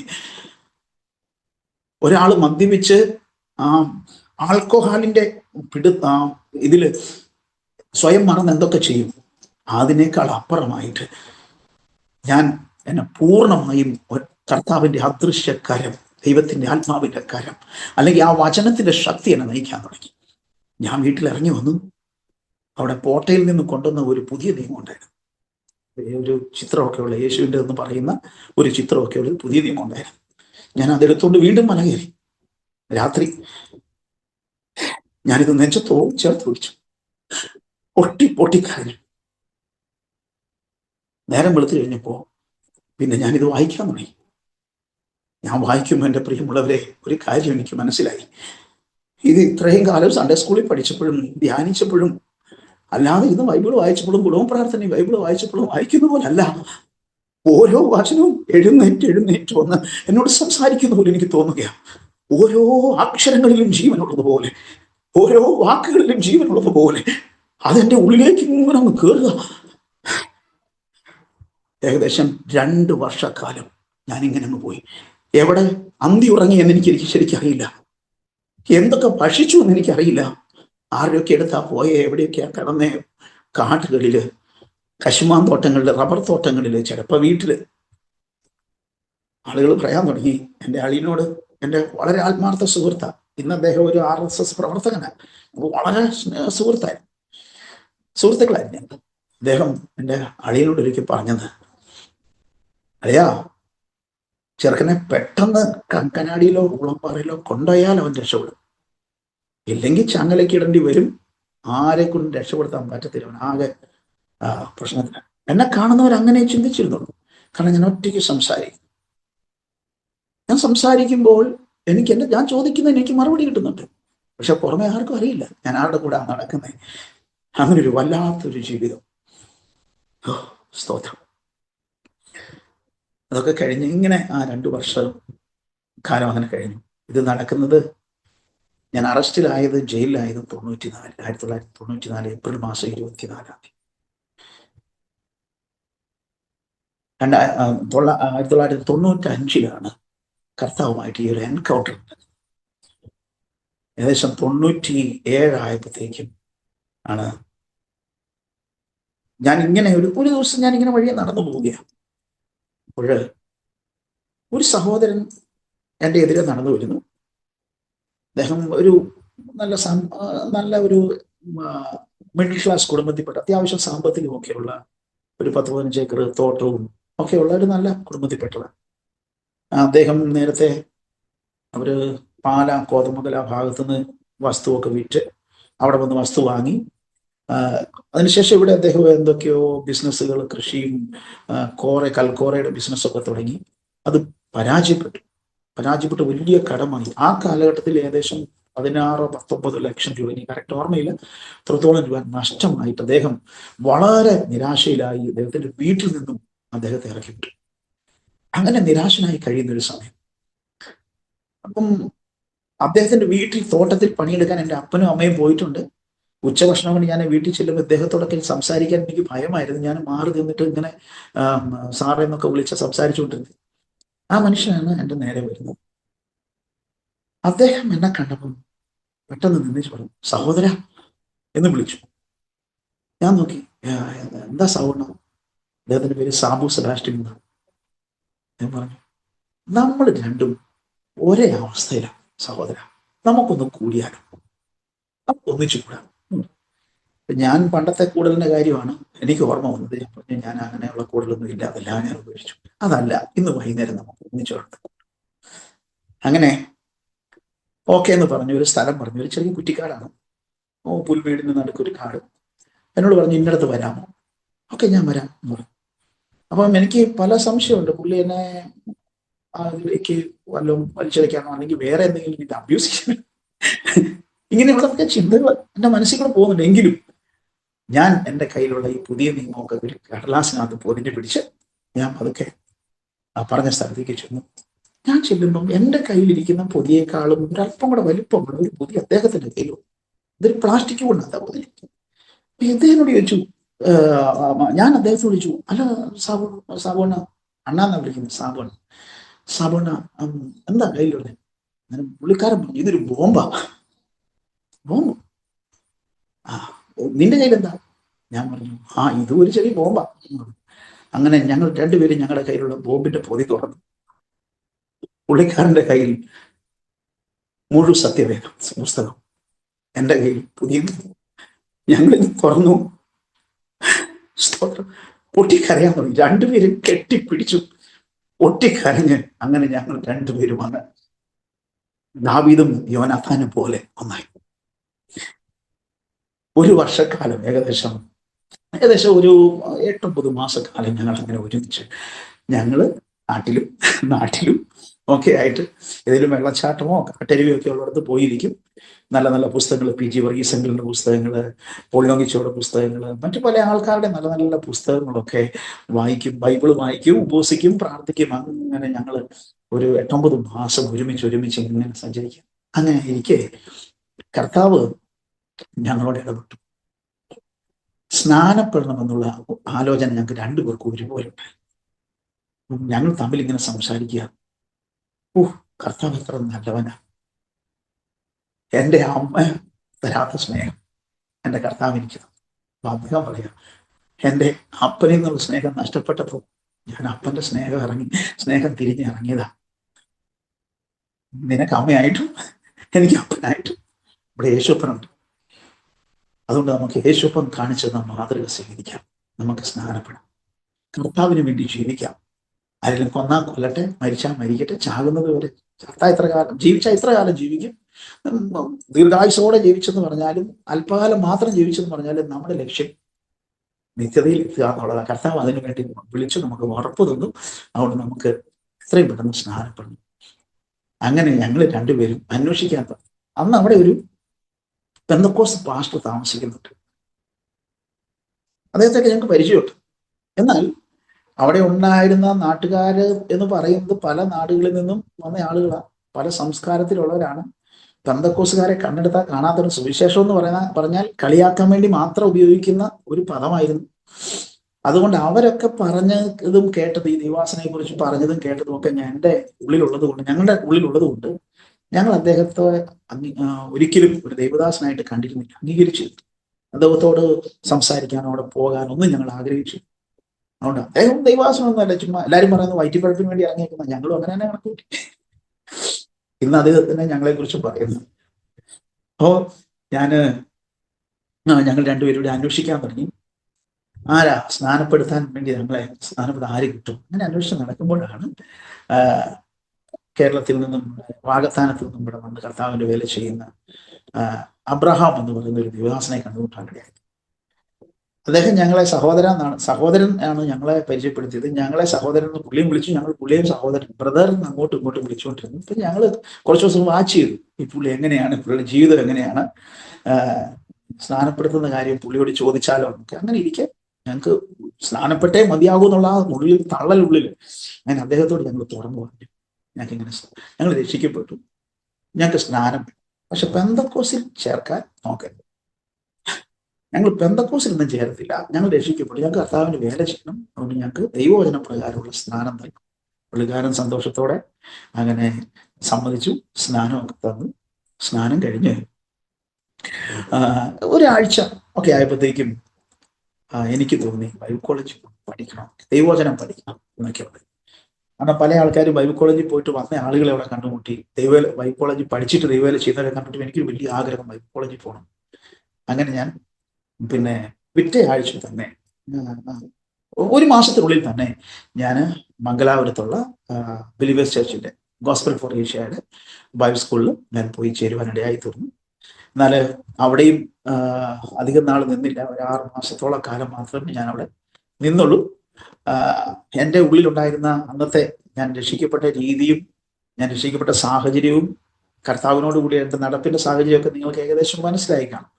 അപ്പൊ അങ്ങനെ ഒരു സാഹചര്യമല്ല ഞാൻ നോക്കുമ്പോൾ ബൈബിൾ കോളേജിൽ. ഞാൻ നോക്കുന്നത് പഠിക്കാൻ വന്നവർ പലവിധമായ സാഹചര്യത്തിൽ വന്നിട്ടുണ്ടാകും. പഠിപ്പിക്കുന്ന സാറന്മാരൊക്കെ ദൈവദൂത തുല്യരായിരിക്കും എന്നൊക്കെ വിചാരിച്ചു. പക്ഷെ അതുപോലെ ഞാൻ പ്രതീക്ഷിച്ച പോലെയുള്ള ഒരു ഇതല്ല കണ്ടു. ഞാനതിൽ ഭയങ്കരമായിട്ട് എതിർത്തു. എൻ്റെ അധ്യാപകരാണെന്നൊന്നും വകവയ്ക്കാതെ ഞാൻ അതിനെ ചോദ്യം ചെയ്തു. അവസാനം ഞാൻ പറഞ്ഞു, ഞാൻ നിങ്ങളുടെ കൂടെ നിൽക്കത്തില്ല, ഞാൻ പോവാന്ന് പറഞ്ഞു ഞാൻ അവിടുന്ന് നിർബന്ധം പിടിച്ചു. അങ്ങനെ അവിടുന്ന് ഞാൻ പോരുകയും ചെയ്തു. അങ്ങനെ പോന്നു. കോളേജിൽ നിന്നും ഞാൻ വന്നതിന് ശേഷം വീണ്ടും ഞാൻ എൻ്റെ സാബു ബ്രദർ വാസ്തവത്തിൽ എന്നെ വിശ്വാസ ജീവിതത്തിൽ ഒത്തിരി പഠിപ്പിച്ചത്, വിശ്വാസ ജീവിതത്തിലെ പല അച്ചടക്കങ്ങളും ഒക്കെ എന്നെ പഠിപ്പിച്ചത് വാസ്തവത്തിൽ ഈ പറയുന്ന സാബു ബ്രദറാണ്. ഞങ്ങൾ ഒരുമിച്ച് ഞങ്ങളുടെ സ്വന്തം ഗ്രാമത്തിൽ സുവിശേഷ പ്രവർത്തനങ്ങൾ തുടങ്ങി. അതിനു മുമ്പേ വീടുകളൊക്കെ കയറി സുവിശേഷമൊക്കെ പറയുമായിരുന്നു, പ്രാർത്ഥിക്കുമായിരുന്നു, ചീത്തയൊക്കെ കേട്ടിട്ടുണ്ട്. എന്നാൽ ഇക്കുറി ഞങ്ങൾ രണ്ടുപേരും ഒരുമിച്ച് പ്രവർത്തിക്കാൻ തുടങ്ങി. അദ്ദേഹത്തിന്റെ വീട്ടില് പ്രാർത്ഥന തുടങ്ങി, ഞായറാഴ്ച ആരാധന തുടങ്ങി. ഞങ്ങൾ തന്നെയാണ്, അവരുടെ കുടുംബാംഗങ്ങൾ ചിലർ കൂടും. അങ്ങനെ ഞങ്ങൾ ആരാധനയൊക്കെ. അപ്പൊ അതിൻ്റെ ഇടയ്ക്ക് ഞങ്ങൾക്കൊരു ആത്മാവിനെ കിട്ടി.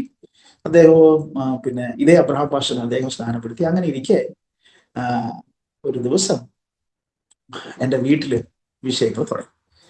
എൻ്റെ അളിയന്മാര് പ്രശ്നമുണ്ട്, അളിയന്മാരെന്ന് പറയാൻ ഒക്കത്തില്ല, എൻ്റെ അളിയൻ പ്രശ്നം ഉണ്ടാക്കി.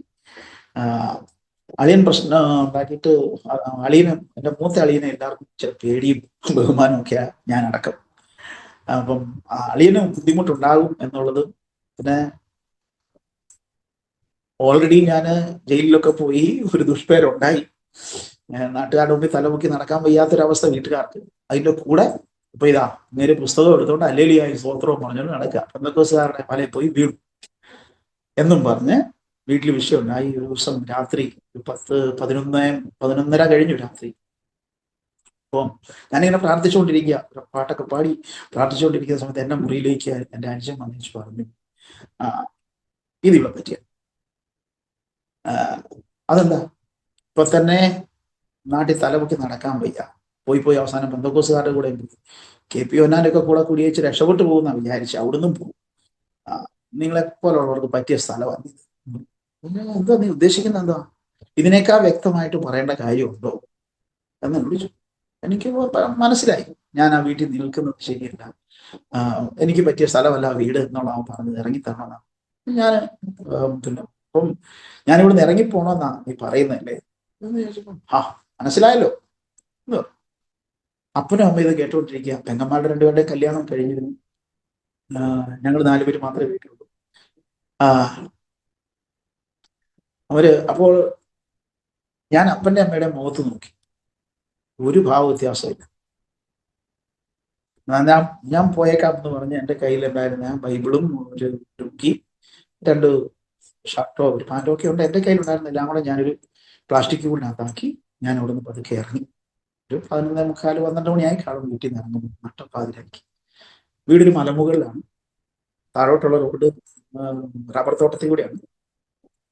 വീട്ടിൽ നിന്ന് ഇറങ്ങി കുറച്ചങ്ങ് ചെല്ലുമ്പം മൊത്തം ഇരുട്ട്, കയ്യിൽ വെളിച്ചമില്ല, ടോർച്ചില്ല, ഒന്നുമില്ല, ഭയങ്കര ഇരുട്ട്. പെട്ടെന്ന് ഞാൻ ചിന്തിക്കുക, വീട് വിട്ട് ഇറങ്ങി പോന്നു, ഇനി എങ്ങോട്ട് പോകും? ഇനി ഇപ്പം എവിടെ പോയി ഉറങ്ങും, എവിടെ പോയി കിടക്കും, എങ്ങോട്ട് ഒരു പിടിയും കിട്ടുന്നില്ല. എനിക്കൊരു ഉള്ളിലൊരു ഭയമോ ആശങ്കയോ ഒക്കെ ഉണ്ടായിട്ട് ഞാൻ മേളിലോട്ട് ഇങ്ങനെ നോക്കി. മേലോട്ട് നോക്കുമ്പോൾ ആകാശം നിറച്ചു നക്ഷത്രങ്ങൾ. ഈ നക്ഷത്രങ്ങളും എന്നെ നോക്കി പരിഹസിക്കുന്നുവോ എന്നൊരു ചിന്ത എൻ്റെ ഉള്ളിലേക്ക് കയറി. പെട്ടെന്ന് ഒറ്റ വിളി, അപ്പാ എന്നൊരു വിളി എന്നെ വിളിച്ചു. എൻ്റെ ഉള്ളിൽ നിന്ന് ഒരു വിളിയാണ് അപ്പാ എന്ന് ഞാൻ വിളിച്ചതും ഒരു ശബ്ദം, വളരെ മന്ദമായി ഞാനൊരു ശബ്ദം കേട്ടു, ഞാൻ ഉണ്ട് നിന്റെ കൂടെ. അതെനിക്ക് വലിയ എനർജി തന്നു. പിന്നെ വളരെ ഒരു ലാഘവത്തോടെ അവള് പോക്കായിരുന്നു. അവിടെ നിന്ന് നടന്ന് വന്ന് സാബു ബ്രദറിന്റെ വീടിന്റെ അടുത്തായി എത്തിയത്. അവരെല്ലാം നല്ല ഉറക്കം. അവർക്ക് ഈ രാമച്ച വാറ്റുന്ന ഒരു വാറ്റുപുരയുണ്ട്. ഞാൻ രാമച്ചത്തിന്റെ പണി ചെയ്തുകൊണ്ടിരുന്നതാണ്, രാമച്ച വാറ്റാനും ഒക്കെ. അപ്പൊ അതുകൊണ്ട് അതിന്റെ പണികളൊക്കെ എനിക്കറിയാവുന്നു. ഞാന് എന്തായാലും അവരെ ശല്യപ്പെടുത്തണ്ട, ഈ പാതിരായിക്ക് അവരെ വിളിച്ചോണ്ടിരുത്തണ്ട, വാറ്റുവരെ പോകാം എന്ന് വിചാരിച്ചാൽ വാറ്റുവരെ ചെല്ലുമ്പം അവിടെ ഒരു ചാക്ക് കിടന്നു. ഞാൻ ആ ചാക്ക് വലിച്ച് അവിടെ ഇട്ട് അതിൽ കിടന്നു. അത് കിടന്ന് നല്ല സുഖമായിട്ട് ഉറങ്ങി. രാവിലെ സാബു ബ്രദറിന്റെ അനുജൻ ഒരാളുണ്ട്, ജോ എന്നാണ് അദ്ദേഹത്തിന്റെ പേര്. എല്ലാവർക്കും വിശ്വാസത്തിലാണ്. ജോ ബ്രദർക്ക് ഒത്തിരി എതിർത്ത ആൾക്കാരാണ്, പക്ഷെ അവരെല്ലാം ദൈവകൃപയാൽ വിശ്വാസത്തിൽ വന്നു. ജോ ബ്രദർ രാവിലെ വന്ന് എം എസ് എന്ന് പറഞ്ഞ് എന്നെ തട്ടി എഴുന്നേൽപ്പിക്കുക. അപ്പൊ ഞാൻ നടന്ന സംഭവമൊക്കെ പറഞ്ഞു. ഓ അതൊന്നും പ്രശ്നമില്ല, നീ വീട്ടിലേക്ക് എന്നോട് എങ്കിലും എനിക്ക് വീട്ടിൽ പോകാൻ തോന്നിയില്ല. അങ്ങ് പിന്നെ സാബു ബ്രദറിനെ കണ്ടു. പിന്നെ ഞങ്ങൾ ഒന്നിച്ചായി വീണ്ടും ഒരുമിച്ച് പ്രാർത്ഥന. ദൈവം ഒരു വഴി തുറക്കുമ്പോൾ നീ പേടിക്കണ്ട. എന്നെ പുള്ളിയുടെ വീട്ടിൽ താമസിപ്പിക്കാൻ പുള്ളിക്കാരൻ ഒക്കത്തില്ല. കാരണം പുള്ളിക്കാരൻ തന്നെ കഷ്ടിച്ചാണ് വീട്ടിൽ കഴിഞ്ഞു കൂടുന്നത്. അന്നേരം ഒന്നും വീട്ടുകാരും രക്ഷിക്കപ്പെട്ടിട്ടില്ല. അങ്ങനെ ഒരാഴ്ച കഴിഞ്ഞപ്പോൾ ഒരു ഓൾ നൈറ്റ് പ്രയർ നടക്കുക ബൈന്ദൂർ എന്ന് പറയുന്ന സ്ഥലത്ത്. ഞാൻ അബ്രഹാം പാസ്റ്ററിനെ സ്നാനപ്പെടുത്തിയ കാര്യം പറഞ്ഞു. അവിടെ നിന്നൊരു 6 കിലോമീറ്റർ ഇപ്പുറത്തായിട്ട് ചെങ്ങന്നൂരുകാരനായ ബോബി എന്ന് പറയുന്ന ഒരു പാസ്റ്റർ അവിടെ കടന്നു വന്ന് കർത്താവിന്റെ വേല തുടങ്ങി. അപ്പൊ അദ്ദേഹത്തിന്റെ ഒരു ചെറിയ വീടൊക്കെ എടുത്ത് അവിടെ താമസിച്ചുകൊണ്ട് അബ്രഹാം പാസ്റ്റർ എടുത്ത് ആരാധനയ്ക്ക് പോകും, പ്രാർത്ഥനയൊക്കെ ഈ വീട്ടിൽ നടക്കും. അവർ രണ്ടുപേരോട് ഒരുമിച്ച് ഔട്ട്റീച്ചുകളൊക്കെ ചെയ്യും. അങ്ങനെ ആ പാസ്റ്ററുടെ, ബോബി എന്ന പാസ്റ്ററുടെ വീട്ടിൽ വെച്ചൊരു ഓൾ നൈറ്റ് പ്രയർ നടക്കുക. അപ്പൊ ഓൾ നൈറ്റ് പ്രയറിനായിട്ട് ഞാനും സാബു ബ്രദറും ചെന്നു. മറ്റുള്ള കുറച്ച് ദേവാസന്മാരൊക്കെ ഉണ്ടായിരുന്നു. അപ്പൊ ഒരു ഹാഫ് ടൈം ആയി കഴിഞ്ഞു കഴിഞ്ഞപ്പോൾ ടീ ബ്രേക്കിന്റെ സമയത്ത് ദേവാസന്മാരൊക്കെ കൂടി ഇരുന്ന് ചർച്ച ചെയ്യുവാണ്, നമുക്കൊരു ചെയിൻ പ്രയർ തുടങ്ങിയാൽ. അങ്ങനെ ഒരു ചെയിൻ പ്രയർ തുടങ്ങിയാൽ അങ്ങനെ കർണാടകയിൽ ഉണർവ് വരും. കർണാടകയുടെ ഗ്രാമങ്ങളും പട്ടണങ്ങളും സുവിശേഷം അറിഞ്ഞിട്ടില്ലാത്ത ജാതികളും ഒക്കെ കർത്താവിനെ അറിയുവാനിടയായി തീരും. പ്രാർത്ഥനയാലല്ലാതെ ഒന്നും സംഭവിക്കാൻ പോകുന്ന നമുക്ക് പ്രാർത്ഥനയ്ക്ക് മുൻതൂക്കം കൊടുക്കാം. അങ്ങനെ ചെയിൻ പ്രയർ തുടങ്ങാമെന്ന് തീരുമാനിക്കുന്നു. ചർച്ച എല്ലാം പരിസമാപ്തിയിൽ എത്തിക്കഴിഞ്ഞപ്പോൾ തീരുമാനം എങ്ങനെ എത്തുന്നത്, ഒരാൾ 1 മണിക്കൂർ വെച്ച് ഡെയിലി പ്രാർത്ഥിക്കും. എല്ലാവരും ഓരോരോ മണിക്കൂർ ഏറ്റെടുക്കാവുന്നത്. അപ്പം ഓ ഓരോ മണിക്കൂർ എല്ലാവരും ഏറ്റെടുത്ത് 24 മണിക്കൂറും പ്രാർത്ഥിക്കാനുള്ള ആളുകളുണ്ടായി. അപ്പം ബോബി പാഷ പറഞ്ഞു, ഈ കിഴക്ക് ഭാഗത്തുള്ള ഈ കൊച്ചുമുറി ഞാൻ പ്രെയർ റൂമായിട്ട് വിട്ടുതരാം. ആർക്ക് വേണമെങ്കിലും എപ്പോൾ വേണമെങ്കിലും വന്ന് പ്രാർത്ഥിക്കാം. ചെയിൻ പ്രെയറിന് വേണ്ടിയിട്ട് നമ്മൾ വീട്ടിലൊക്കെ ഇരുന്ന് പ്രാർത്ഥിച്ചാൽ ചിലപ്പോൾ കൃത്യമായിട്ട് നമ്മൾ പ്രാർത്ഥിച്ചെന്ന് വരത്തില്ല, ഓർത്തൊന്നും വരത്തില്ല, ആർക്കും ഫോൺ വിളിച്ചൊന്നും അങ്ങോട്ടും ഇങ്ങോട്ടും പറയാനുള്ള സംവിധാനമൊന്നും ഇല്ല. അപ്പൊ അതുകൊണ്ട് ഇവിടെ വന്നിരുന്ന് പ്രാർത്ഥിക്കുകയാണെങ്കിൽ, നിങ്ങൾക്ക് നൽകിയിരിക്കുന്ന 1 മണിക്കൂർ പ്രാർത്ഥിക്കുകയാണെങ്കിൽ വരുന്നവർക്കുള്ള ഫുഡ് ഞാൻ തരാം, താമസിക്കുന്ന താമസസൗകര്യം തരാം, അതല്ല പോകാൻ വരാനും വണ്ടിക്കൂലി ഇല്ല എന്നുണ്ടെങ്കിൽ അത് ഞാൻ തരാം എന്ന് ബോബി പാഷ പറഞ്ഞു. അദ്ദേഹം അമേരിക്കയിൽ ജോലി ചെയ്തുകൊണ്ടൊക്കെ ഇരിക്കുന്ന സമയത്ത് കർത്താവിന്റെ വിളി കേട്ടു. കർണാടകയിൽ മിഷണറി ആയിട്ട് പോകണമെന്നുള്ള ആ വിളി കേട്ട് തന്റെ ഗ്രീൻ കാർഡ് പോലും താൻ ഉപേക്ഷിച്ച് അമേരിക്കയിൽ നിന്നും ഇന്ത്യയിലേക്ക് മടങ്ങി വന്ന് കർണാടകയിൽ മിഷണറി ആയി വന്ന് പ്രവർത്തനം ആരംഭിച്ച ഒരു ദൈവാസൻ. അദ്ദേഹത്തിന്റെ ആദ്യ നാളുകളാണ്, കർണാടകയിൽ വന്ന ആദ്യ നാളുകളെ കുറിച്ചാണ്. അപ്പൊ അദ്ദേഹം ഇങ്ങനെ പറഞ്ഞു, ഞങ്ങൾക്ക് വലിയ സന്തോഷമായി. പക്ഷെ അദ്ദേഹം കൂട്ടിച്ചേർത്തൊരു കാര്യം കൂടെ പറഞ്ഞു, പക്ഷെ ഈ പ്രെയർ കോർഡിനേറ്റ് ചെയ്യാൻ ഒരാൾ, പ്രാർത്ഥനാ വിഷയങ്ങൾ എഴുതി വെക്കണം, പുതിയ പുതിയ പ്രാർത്ഥനാ വിഷയങ്ങൾ ശേഖരിച്ചുകൊണ്ടിരിക്കണം. ആളുകൾ വരുമ്പോൾ അവരുടെ സമയത്ത് പ്രാർത്ഥിക്കാനുള്ളത് വിഷയങ്ങൾ അവർക്ക് കൊടുക്കണം. മാത്രമല്ല ആർക്കെങ്കിലും ഏതെങ്കിലും ഒരു സമയത്ത് പ്രാർത്ഥിക്കാൻ വരാൻ പറ്റിയില്ലെങ്കിൽ ആ സമയം കൂടെ ഏറ്റെടുത്ത് ഇടമുറിയാതെ പ്രാർത്ഥിക്കാം. അപ്പൊ അതിനുവേണ്ടി ഒരാളെ വേണം. അതിനാരും തയ്യാറാണ്. എനിക്ക് വേണ്ടിയതും അതായത്. അങ്ങനെ ഞാൻ നിൽക്കാം. അങ്ങനെ ഞാൻ പ്രാർത്ഥനാ മുറിയിലേക്ക് പ്രവേശിക്കാം.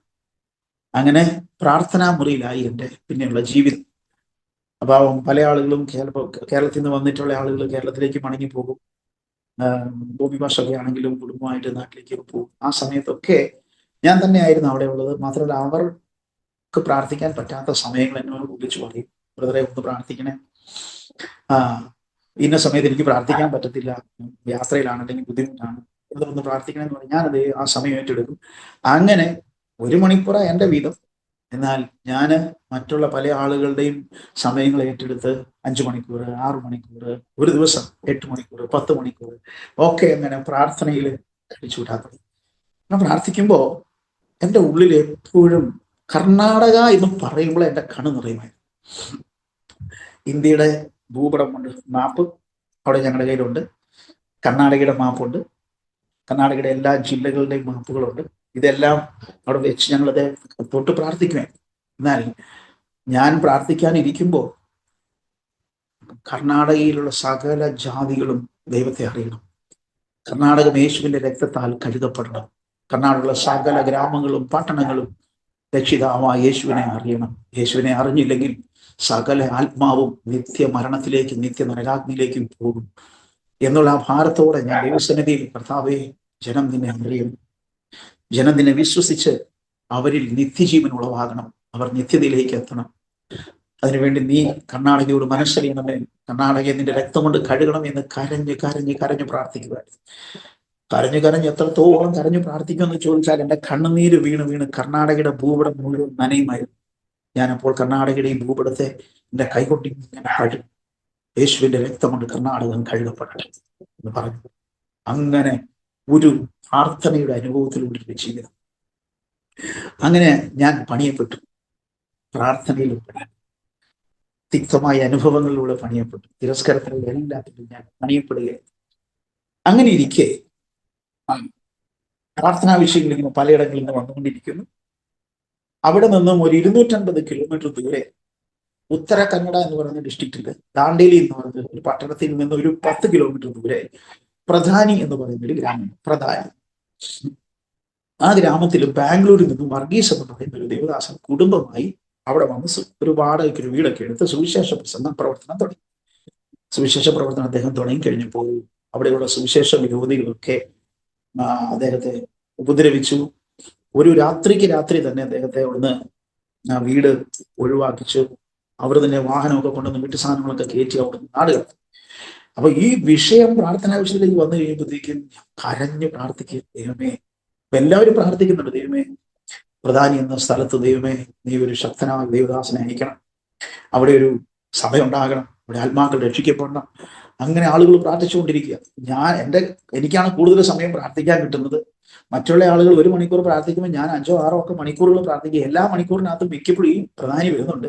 ഞാനിങ്ങനെ ഇരുന്ന് പ്രാർത്ഥിക്കുക, കരഞ്ഞ് പ്രാർത്ഥിക്കുക, ദൈവമേ പ്രധാനിയിലേക്ക് ആരെങ്കിലും അവിടെ അയക്കണമേ എന്ന് പ്രാർത്ഥിക്കുന്നു. അങ്ങനെ പ്രാർത്ഥിച്ചുകൊണ്ടിരിക്കുമ്പോൾ എൻ്റെ ഉള്ളിൽ നിന്നൊരു ചോദ്യം, ആരെങ്കിലും അയക്കണമേ എന്ന് പ്രാർത്ഥിക്കുന്നതിനേക്കാൾ നല്ലത് നിന്റെ ഹിതമാണെങ്കിൽ എന്നെ അയക്കണമേ എന്ന് പ്രാർത്ഥിക്കുന്നതല്ലേ. ഇത് ഈ ആലോചന വന്നതും എൻ്റെ ശരീരത്തിൽ രോമങ്ങളെല്ലാം എഴുന്നേറ്റ് നിന്നു. മൊത്തം ഓൾമൈ. ഞാൻ പാസ്റ്ററോട് പറഞ്ഞു, പാസ്റ്ററെ, ഇങ്ങനെ ഒരു ചിന്ത, ആരെങ്കിലും അയക്കണമേ എന്ന് പ്രാർത്ഥിക്കുന്നതിനേക്കാൾ എന്നെ അയക്കണമേ എന്ന് പ്രാർത്ഥിക്കുന്നതല്ലേ നല്ലേ. ദൈവീതമായാൽ ഞാൻ അങ്ങോട്ട് പോയിക്കോട്ടെ. പുള്ളിക്കാരനങ്ങ് ഷോക്കായി. ഏടാ, നീ കൊച്ചു പയ്യനാ, നിനക്ക് ഒരു എക്സ്പീരിയൻസും ഇല്ല, നീ പോയിട്ട് എന്തോ ചെയ്യാനാ, കല്യാണം ജോലി കഴിച്ചിട്ടില്ല. ഞാൻ പറഞ്ഞു, ദൈവഹിതമായാൽ പോകാമല്ലോ. അയാലും പ്രാർത്ഥിക്കാവുന്നു മാത്രം ദൈവഹിതമാണെന്ന് എനിക്ക് തോന്നുന്നില്ല, അയാലും പ്രാർത്ഥിക്കും എന്ന് പറഞ്ഞു. പിന്നെ ഞങ്ങൾ ഇങ്ങനെ പ്രാർത്ഥന തുടങ്ങി. പ്രാർത്ഥിച്ചുകൊണ്ടിരിക്കുമ്പോൾ ഒരു ദിവസം കർത്താവ് ഇടപെട്ടു. മറ്റൊരാളെ യെശയ്യാ പ്രവചനത്തിന്റെ പുസ്തകത്തിൽ നിന്നും 6-ാം അധ്യായത്തിൽ നിന്നും ഞാൻ ആരെ അയക്കേണ്ടു എന്ന് പറഞ്ഞപ്പോ കർത്താവ് ആര് പോകും, യേശാവേ നീ അങ്ങ് പൊക്കോ എന്ന് പറയല്ല. യെശയ്യാവ് കേട്ടത് ഞാൻ ആരെ അയക്കേണ്ടു എന്ന് ദൈവം ചോദിക്കും. അപ്പൊ യെശയ്യാവ് സ്വയമായിട്ട് പറയുക, അടിയനെ അയക്കണമേ. ഞാനും പറഞ്ഞു, കർത്താവേ അടിയനെ അയക്കണമേ. അങ്ങനെ ഞാൻ ഗോൾപാഷയുടെ ഈ കാര്യം പറഞ്ഞു. പുള്ളി പറഞ്ഞു, ഒറ്റയ്ക്ക് അവിടെ പോയിരുന്ന ഇത്രയും പ്രശ്നമുള്ള സ്ഥലം, അറിയത്തില്ലാത്ത നാട്, പിന്നെ ഗ്രാമം, കല്യാണം കഴിഞ്ഞൊരു ഭാര്യയായിട്ടൊക്കെയാണ് പോകുന്നതെങ്കിൽ അതുകൂടെ ഒന്നും നല്ലത്. അങ്ങനെ ഇരിക്കുമ്പോൾ ദൈവകൃപയാൽ ഒരു കല്യാണാലോചന വന്നു. എൻ്റെ കൂടെ ബൈസ്കൂളിൽ പഠിച്ച ഒരു സഹോദരന്റെ 2 സഹോദരന്മാരുണ്ടായിരുന്നു. എന്നെ ഭയങ്കര ഇഷ്ടമായിരുന്നു. എൻ്റെ പ്രെയർ ലൈഫും എൻ്റെ ആത്മീയ തീക്ഷ്ണതയൊക്കെ അവര് കണ്ടിട്ടുണ്ട്. അവര് പറഞ്ഞു, അവരിലൂടെയാണ് ഒരു പ്രൊപ്പോസൽ വരുന്നത്. ബോബി പാസ്റ്റർ എന്നോട് പറഞ്ഞു, നമുക്ക് അത് പോയി നോക്കാം. ഞാൻ പറഞ്ഞു, 40 ദിവസം ഞാൻ അങ്ങ് ഉപസിക്കാൻ പോകും കല്യാണത്തിന്. ദൈവഹിതമുള്ള പെണ്ണ് തന്നെ വേണം. എനിക്ക് ഒറ്റ ലക്ഷ്യമുള്ളൂ, ഞാൻ കല്യാണം കഴിക്കുന്നെങ്കിലും ദൈവം എനിക്ക് മക്കളെ തരുന്നെങ്കിലും ഒരു കുടുംബജീവിതം എനിക്ക് തരുന്നെങ്കിലും അത് ദൈവരാജ്യത്തിന് വേണ്ടി, ജീവിച്ചാലും കർത്താവിന് വേണ്ടി, മരിച്ചാലും കർത്താവിന്. അങ്ങനെ ഞാൻ ഉപസിച്ച് പ്രാർത്ഥിച്ചു. ഉപവാസം കഴിഞ്ഞതിന്റെ 2 ദിവസം കഴിഞ്ഞപ്പോൾ ബോബി പാസ്റ്റർ, ഉപവാസം കഴിഞ്ഞത് ഞായറാഴ്ച, തിങ്കളാഴ്ച ഞങ്ങൾ 2 പേരും ഇവിടെ മോട്ടോർ സൈക്കിളിൽ, പുള്ളിക്കാരനൊരു ബൈക്കുണ്ട്, സുസുക്കി സമുറായി. ആ ബൈക്കേല് പുറകിൽ എന്നെ ഇരുത്തി. ഇതും ഏകദേശം 250-300 കിലോമീറ്റർ ദൂരമുണ്ട് ഭാഷ വീടും ഈ പെണ്ണിന്റെ വീടുമായിട്ട്. മുണ്ടുകോട് എന്ന് കേട്ടിട്ടുണ്ടാകും. ഹൂബ്ലിക്ക് അടുത്ത് മുണ്ടുകോട് എന്ന് പറയുന്നൊരു ഗ്രാമമാണ്. കർണാടകയിലെ പെന്തക്കോസുകാരുടെ ഒരു കോട്ടയാണ്.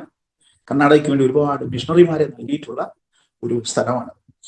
അവിടെ ഞങ്ങൾ 2 പേരും അങ്ങനെ ബൈക്കിൽ യാത്ര ചെയ്ത് അവിടെ പോയി. അന്ന് മോളിയെ കണ്ടു. സംസാരിച്ചുകൊണ്ടിരുന്നപ്പോൾ തന്നെ ദൈവത്തിന്റെ ആത്മാവ് പറഞ്ഞു, ഞാൻ നിനക്ക് വേണ്ടി ഒരുക്കിയത് ഇത് തന്നെ. ഞാൻ അവിടെ തന്നെ വെച്ച് പറഞ്ഞു, പക്ഷേ ഇത് തന്നെയാണ് ദൈവം എനിക്ക് വേണ്ടി ഒരുക്കിയിരിക്കുന്നത്. അത്ര പെട്ടെന്നൊന്നും പറയരുത്, നമുക്ക് പിന്നെ പതുക്കെ പ്രാർത്ഥിച്ചിട്ട് പറയാം. കാരണം പുള്ളിക്കാരത്തെ കാണാൻ അത്ര വലിയ കളറില്ലായിരുന്നു, വളരെ മെല്ലിച്ചിരിക്കുന്നു. ഉപവസിച്ച് എല്ലും തോലുമായിരിക്കുന്ന ഒരു സഹോദരിയായിരുന്നു. അതും ഞാനും എല്ലും തോലുവാ, പുള്ളിക്കാരത്തെ എല്ലും തോലുവാണ്.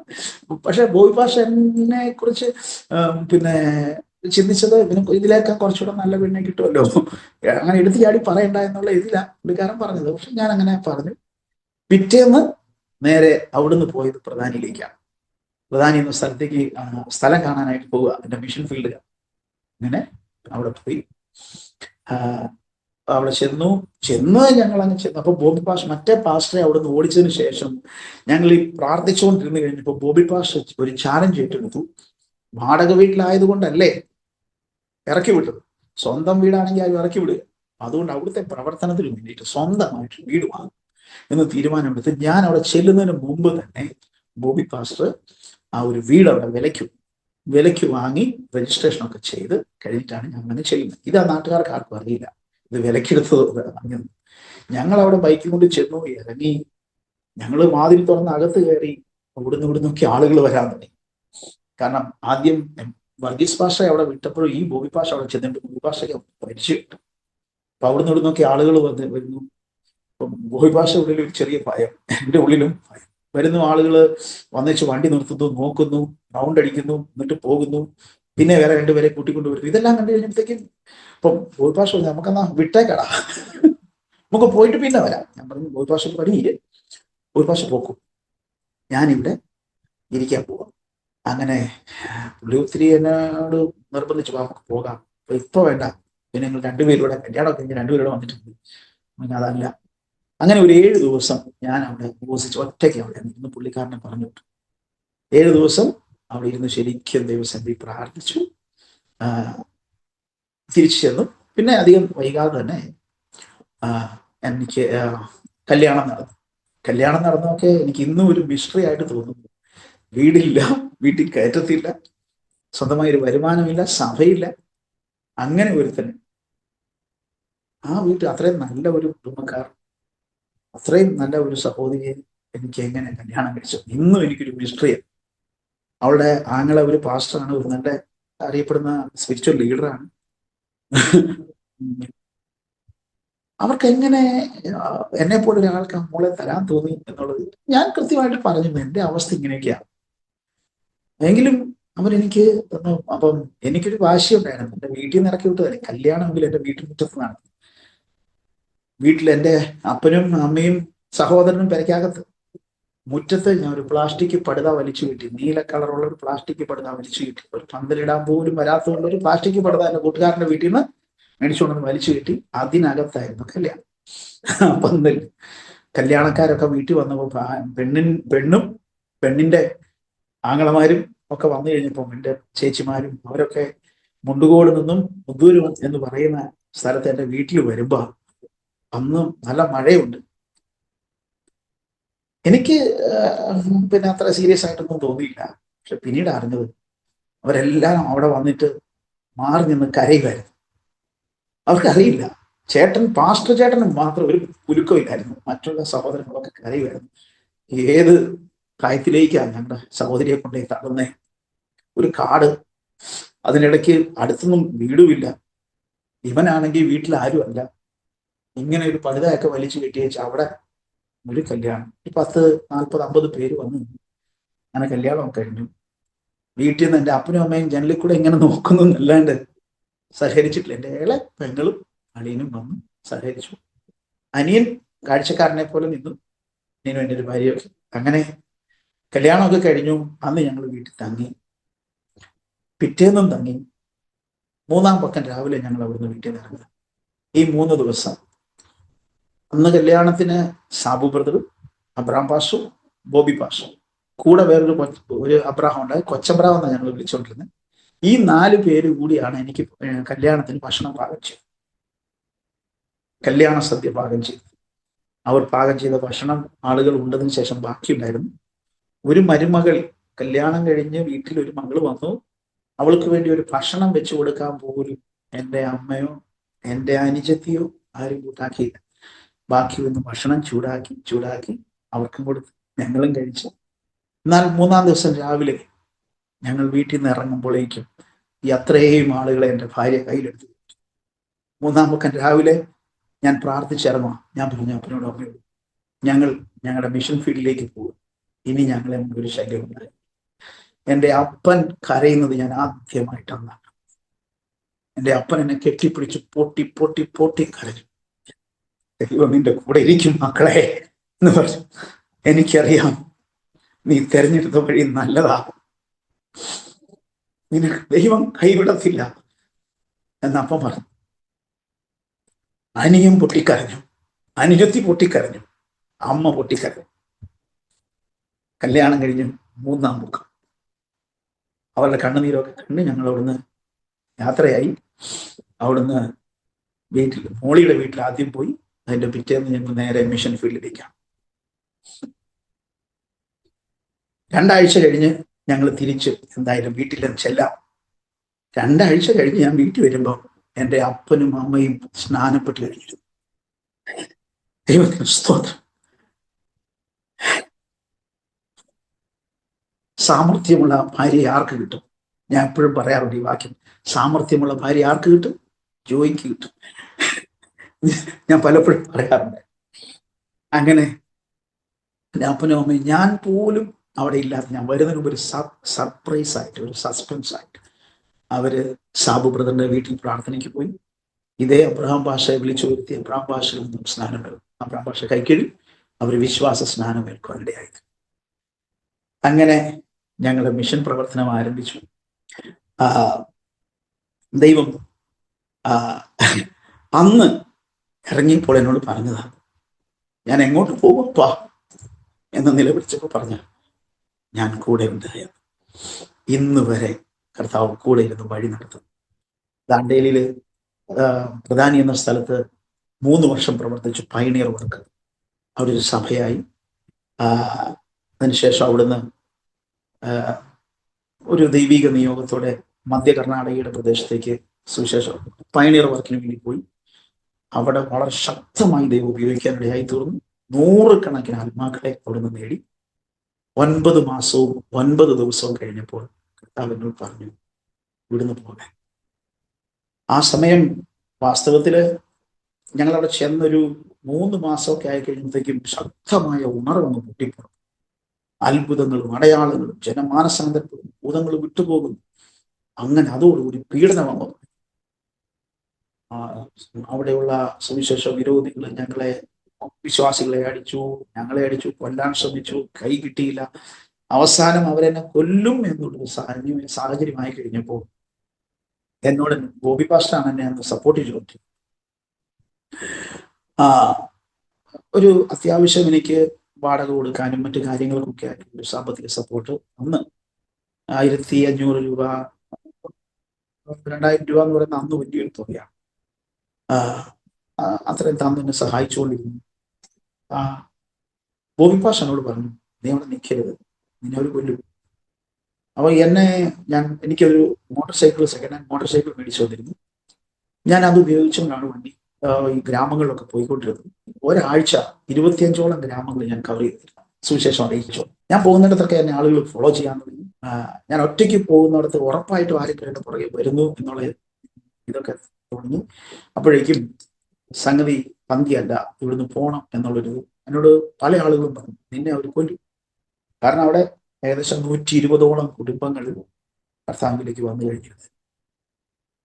25ഓളം ഗ്രാമങ്ങളിൽ പീഡനമുണ്ടായിട്ട് ആളുകൾ ചെതറി. എങ്കിലും 2-3 ആഴ്ചകൾ ഞാൻ ആരാധന നടന്നില്ലെങ്കിലും വീണ്ടും ഞങ്ങൾ ആരാധന പുനരാരംഭിച്ചു, പോലീസ് പ്രൊട്ടക്ഷനോട് കൂടെ.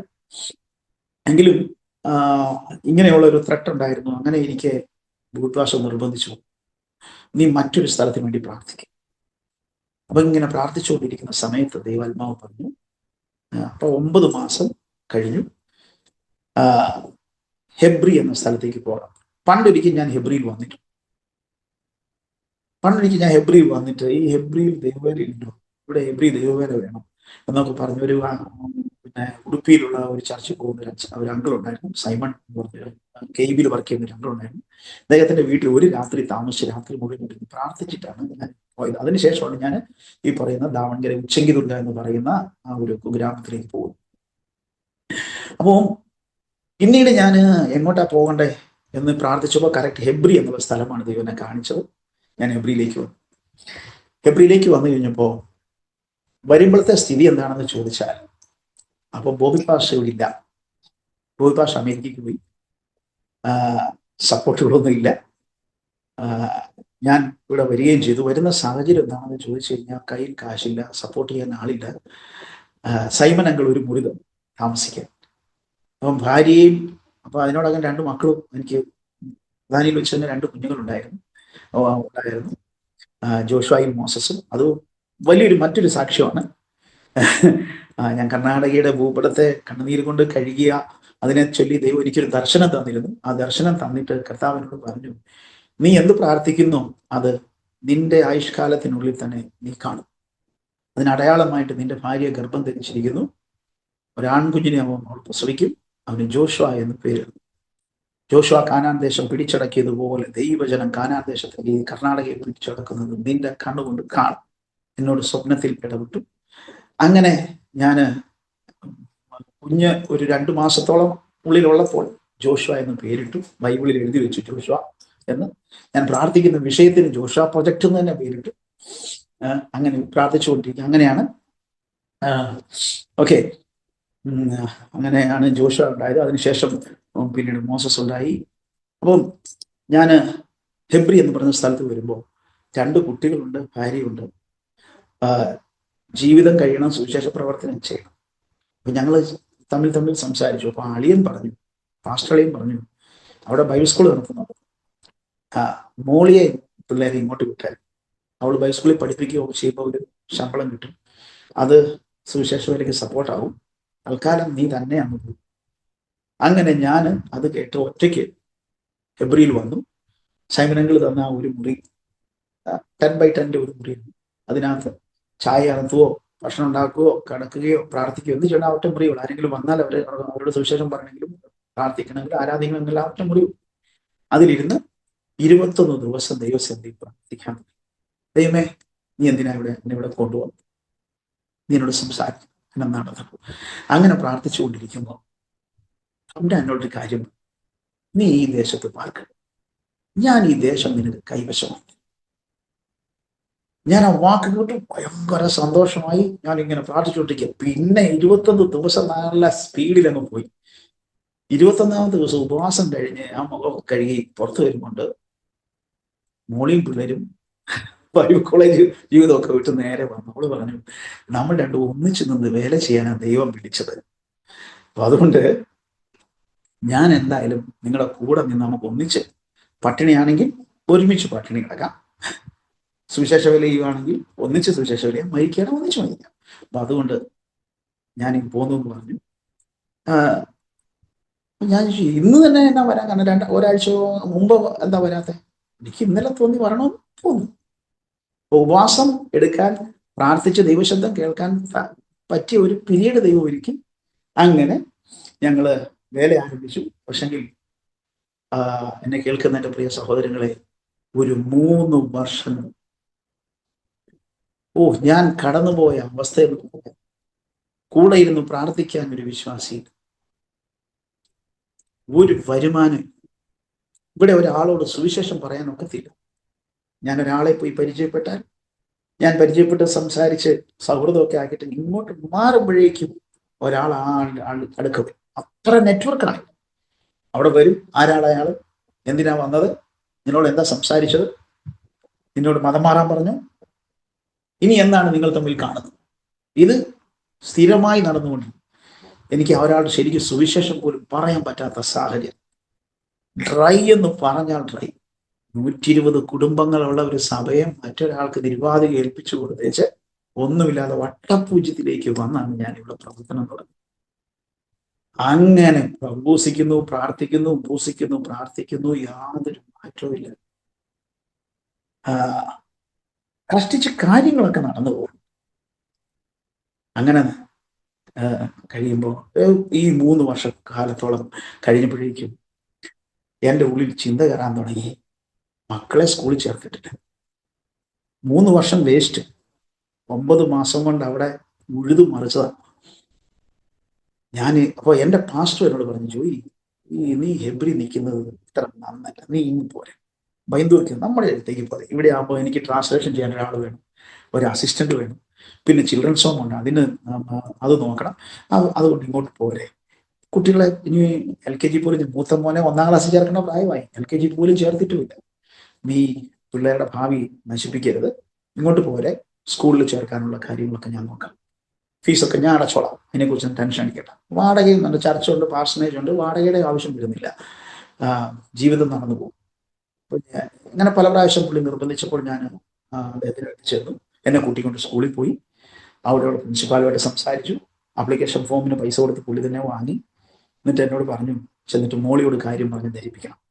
ധരിപ്പിച്ചതിന് ശേഷം കാര്യങ്ങളൊക്കെ ഉള്ള സാധനങ്ങളൊക്കെ അങ്ങ് പാക്ക് ചെയ്തു. ഞാൻ ഇവിടുത്തെ ഒരു വണ്ടി അങ്ങോട്ട് അയച്ചു തരാം, പാക്ക് ചെയ്ത് കഴിയും ഫോൺ ചെയ്താൽ മതി, ഞാനൊരു വണ്ടി അയച്ചു തരാം. ഓക്കെ എന്ന് പറഞ്ഞ് സമ്മതിച്ച് ഞാൻ ഇവിടെ വരികയാണ്. ഇവിടെ വന്നു മോളിയോട് കാര്യം പറഞ്ഞപ്പോൾ മോളി പറഞ്ഞു, അച്ഛാ, കർത്താവിനോട് പറഞ്ഞല്ലേ, അങ്ങനെ പോണോ? നമ്മൾ ചെടി എത്ര 3 ഇരുന്നു, എത്ര 21 ഇരുന്നു, എത്ര 7 ഇരുന്നു, എത്ര 40 ഇരുന്നു, കർത്താവിന് എന്താ പറഞ്ഞാലും, അല്ലെങ്കിൽ എന്തെങ്കിലും ഒരു വിടുതൽ തന്നാൽ എന്താ അവസാനം. അപ്പം അവള് പറയുക, എന്തായാലും ഇനി ഒരു 7 ദിവസമാണ് നമുക്ക് ദൈവസന്നിധിയിൽ ഇരിക്കാം, കർത്താവ്, ഞങ്ങൾ ഇവിടെ നിൽക്കണോ അതോ വൈദൂർക്ക് പോകണോ? നീ മറുപടി തരണം. അങ്ങനെ പ്രാർത്ഥിക്കാമോ എന്ന് പറഞ്ഞ് ഞങ്ങൾ അങ്ങനെ പ്രാർത്ഥന തുടങ്ങി. അങ്ങനെ പ്രാർത്ഥിച്ചു 7 ദിവസം കരഞ്ഞ് നിലവിളിച്ച് പ്രാർത്ഥിച്ചിട്ട് കർത്താവ് ഒരക്ഷരം വേണ്ടി ഭയങ്കര വിഷമം തോന്നി. എന്നിട്ട് അന്നേരം PG-കൾ ഇടയ്ക്കിടയ്ക്ക് പറയുന്നൊരു വാക്കുണ്ട്, കണ്ണിച്ചോരയുള്ള ദൈവമേ എന്ന് PG-കൾ പറയാറുണ്ട്. ഞാനത് തിരുത്തി, കണ്ണിച്ചോരയില്ലാത്ത ദൈവമേ എന്ന് പോലും ഞാൻ വിളിച്ചു. അങ്ങനെ എൻ്റെ അവസ്ഥ എനിക്ക് മാത്രമേ അറിയത്തുള്ളൂ. കാരണം ഡ്രൈ ലാൻഡ്, ആത്മാക്കളൊന്നുമില്ല, വരുമാനമില്ല, കുട്ടികളെ സ്കൂളിൽ ചേർത്തിട്ടില്ല, ഭയങ്കര വലിയ ദർശനം പിടിച്ചുകൊണ്ടിരിക്കുന്നു, കർണാടക മുഴുവൻ പിടിക്കാൻ ദർശനം. അങ്ങനെ 7ാമത്തെ ദിവസം ഉപവാസം കഴിഞ്ഞു. ഉച്ചയ്ക്ക് ഭക്ഷണമൊക്കെ കഴിച്ചിട്ട് ഞങ്ങൾ തമ്മിൽ സംസാരിച്ചു. നമുക്ക് ഇന്നിപ്പം മടുത്തു, നാളെ എല്ലാം പാക്ക് ചെയ്തിട്ട് നമുക്ക് പാസ്വേഡ് പറയാം, വണ്ടി വിട്ടേക്കാം, നമുക്ക് ലൈബ്രറിയിൽ നിന്ന് ടാറ്റ പറഞ്ഞ് അങ്ങ് പോകാം. അങ്ങനെ ഞങ്ങൾ തമ്മിൽ പറഞ്ഞു. അന്ന് വിശ്രമിച്ചു. അന്ന് രാത്രി കിടന്നുറങ്ങിയപ്പോൾ രാത്രി ഒരു 12 മണി 12:30 ആയി കാണും. ഞാൻ പെട്ടെന്ന് ഉറക്കത്തിൽ നിന്ന് ഞെട്ടി ഉണർന്നു. എൻ്റെ അടുത്ത് ആരോ നിൽക്കുന്നത് പോലെ എനിക്ക് തോന്നിയിട്ടാണ് ഞാൻ സ്വപ്നത്തിൽ അങ്ങനെ കണ്ടു എന്നാണ് എൻ്റെ ഓർമ്മ. എൻ്റെ അടുത്തൊരാൾ നിൽക്കുന്നത് പോലെ എനിക്ക് തോന്നി. ഞാൻ ഉറക്കം തെളിഞ്ഞപ്പോൾ കറക്റ്റ് എൻ്റെ അടുത്തൊരാൾ നിൽപ്പുണ്ട്. കണ്ണുകൊണ്ട് കാണാനൊക്കുന്നില്ല, കൈകൊണ്ട് തൊടാൻ പറ്റത്തില്ല, പക്ഷെ എനിക്ക് കൃത്യമായിട്ട് ഫീൽ ആവുന്നുണ്ട് എൻ്റെ അടുത്ത്, എൻ്റെ കിടക്കയുടെ അടുത്ത് ഒരാൾ നിൽക്കും.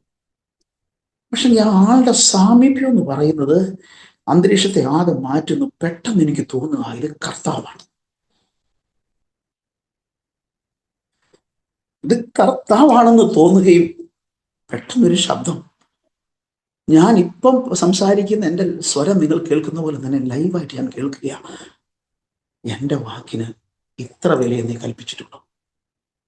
പെട്ടെന്ന് എൻ്റെ ഉള്ളിലേക്ക് അങ്ങോട്ട് എരമ്പൽ പോലെ അന്ന് 21 ദിവസം ഉപവസിച്ചപ്പോൾ ഇവിടെ 3 വർഷങ്ങൾക്ക് മുമ്പ് വിളിച്ചത് വന്നിരുന്നപ്പോൾ എന്നോട് പറഞ്ഞ വാക്ക് എനിക്ക് ഓർമ്മ വരിക, നീ ഈ ദേശത്ത് പാർക്ക്, ഞാൻ ഈ ദേശം നിനക്ക് അവകാശമായി തരാം എന്ന് പറഞ്ഞത്. ഇതെൻ്റെ ഉള്ളിലേക്ക് അങ്ങ് തിരമാല പോലെ അടിക്കാൻ തുടങ്ങി. പെട്ടെന്ന് ചോദ്യങ്ങൾ ഒന്നിനു പുറകെ ഒന്നായിട്ട്. ബോബി പാഷ പറഞ്ഞാൽ നീ കേൾക്കും, അപ്പം പറഞ്ഞാൽ നീ കേൾക്കും, അമ്മ പറഞ്ഞാൽ നീ കേൾക്കും, ഭാര്യ പറഞ്ഞാൽ കേൾക്കും, മക്കൾ പറഞ്ഞാൽ കേൾക്കും, പ്രവാചകന്മാർ പറഞ്ഞാൽ കേൾക്കും, കൂട്ടുകാർ പറഞ്ഞാൽ കേൾക്കും. പിന്നെ കർത്താവ് പറഞ്ഞാലാണോ നിനക്ക് കേൾക്കാൻ വയ്യാതെ? എനിക്കതൊരു വല്ലാത്ത ഷോക്കായി പോയി. എൻ്റെ കർത്താവ് പറഞ്ഞ കാര്യത്തിൽ ഞാൻ ഇത്രയും അവിശ്വസിച്ചല്ലോ, അല്ലെങ്കിൽ ഞാൻ അതിനെ അത്ര കാര്യമായി എടുത്തില്ലല്ലോ എന്നൊരു ചിന്ത എൻ്റെ ഉള്ളിൽ കയറി. ഞാൻ കാട്ടിൽ നിന്ന് താഴെ ഇറങ്ങി ഉരുണ്ട് കിടന്ന് കരയാൻ തുടങ്ങി. ഉരുണ്ട് കിടന്ന് കരഞ്ഞു. അവിടെ ഞാൻ പറഞ്ഞു, കർത്താവേ, എബ്രി വിട്ടു പോകുന്നില്ല, നിന്റെ വാക്കാണ് എനിക്ക് അവസാന വാക്ക്. മരിക്കേണ്ടി വന്ന ഇവിടെ കിടന്ന് മരിച്ചോളാം, നീ പോകാൻ പറയുന്നത് വരെ ഞാൻ ഇവിടുന്ന് പോകില്ല. പിറ്റേന്ന് വെരി നെക്സ്റ്റ് ഡേ അവസ്ഥകൾ മാറി. നേരം വെളുത്തത് ഒരു പുതിയ യുഗം കൊണ്ട്, എൻ്റെ ജീവിതത്തിലെ ഒരു പുതിയ യുഗം കൊണ്ടായിരുന്നു പുതിയ ദിവസം പിറന്നത്. ആളുകൾ, എനിക്ക് പരിചയമില്ലാത്ത ആളുകൾ എന്നോട് ചോദിക്കാൻ തുടങ്ങി. മലയാളികളായ ആളുകൾ, കന്നഡക്കാരായ ആളുകൾ, അക്രൈസ്തവരായ ആളുകൾ എന്നെ അന്വേഷിച്ചു വരുന്നു. ഇവിടെ ഒരു പാസ്റ്റർ ഉണ്ടെന്ന് കേട്ടു, ഇവിടെ പ്രാർത്ഥിക്കുന്ന ആളുണ്ടെന്ന് കേട്ടു, ഞങ്ങളോടൊന്ന് സുവിശേഷം പറയാമോ? യേശുവിനെ കുറിച്ച് ഞങ്ങൾക്ക് അറിയണം, ഞങ്ങളുടെ ജീവിതത്തിൽ ഇന്ന പ്രശ്നമുണ്ട്. എനിക്കത് അതിശയം തോന്നി. കർത്താവ് ഓരോരുത്തരെ അയക്കാൻ തുടങ്ങി. ആളുകൾ രക്ഷിക്കപ്പെടാൻ തുടങ്ങി. മാത്രമല്ല,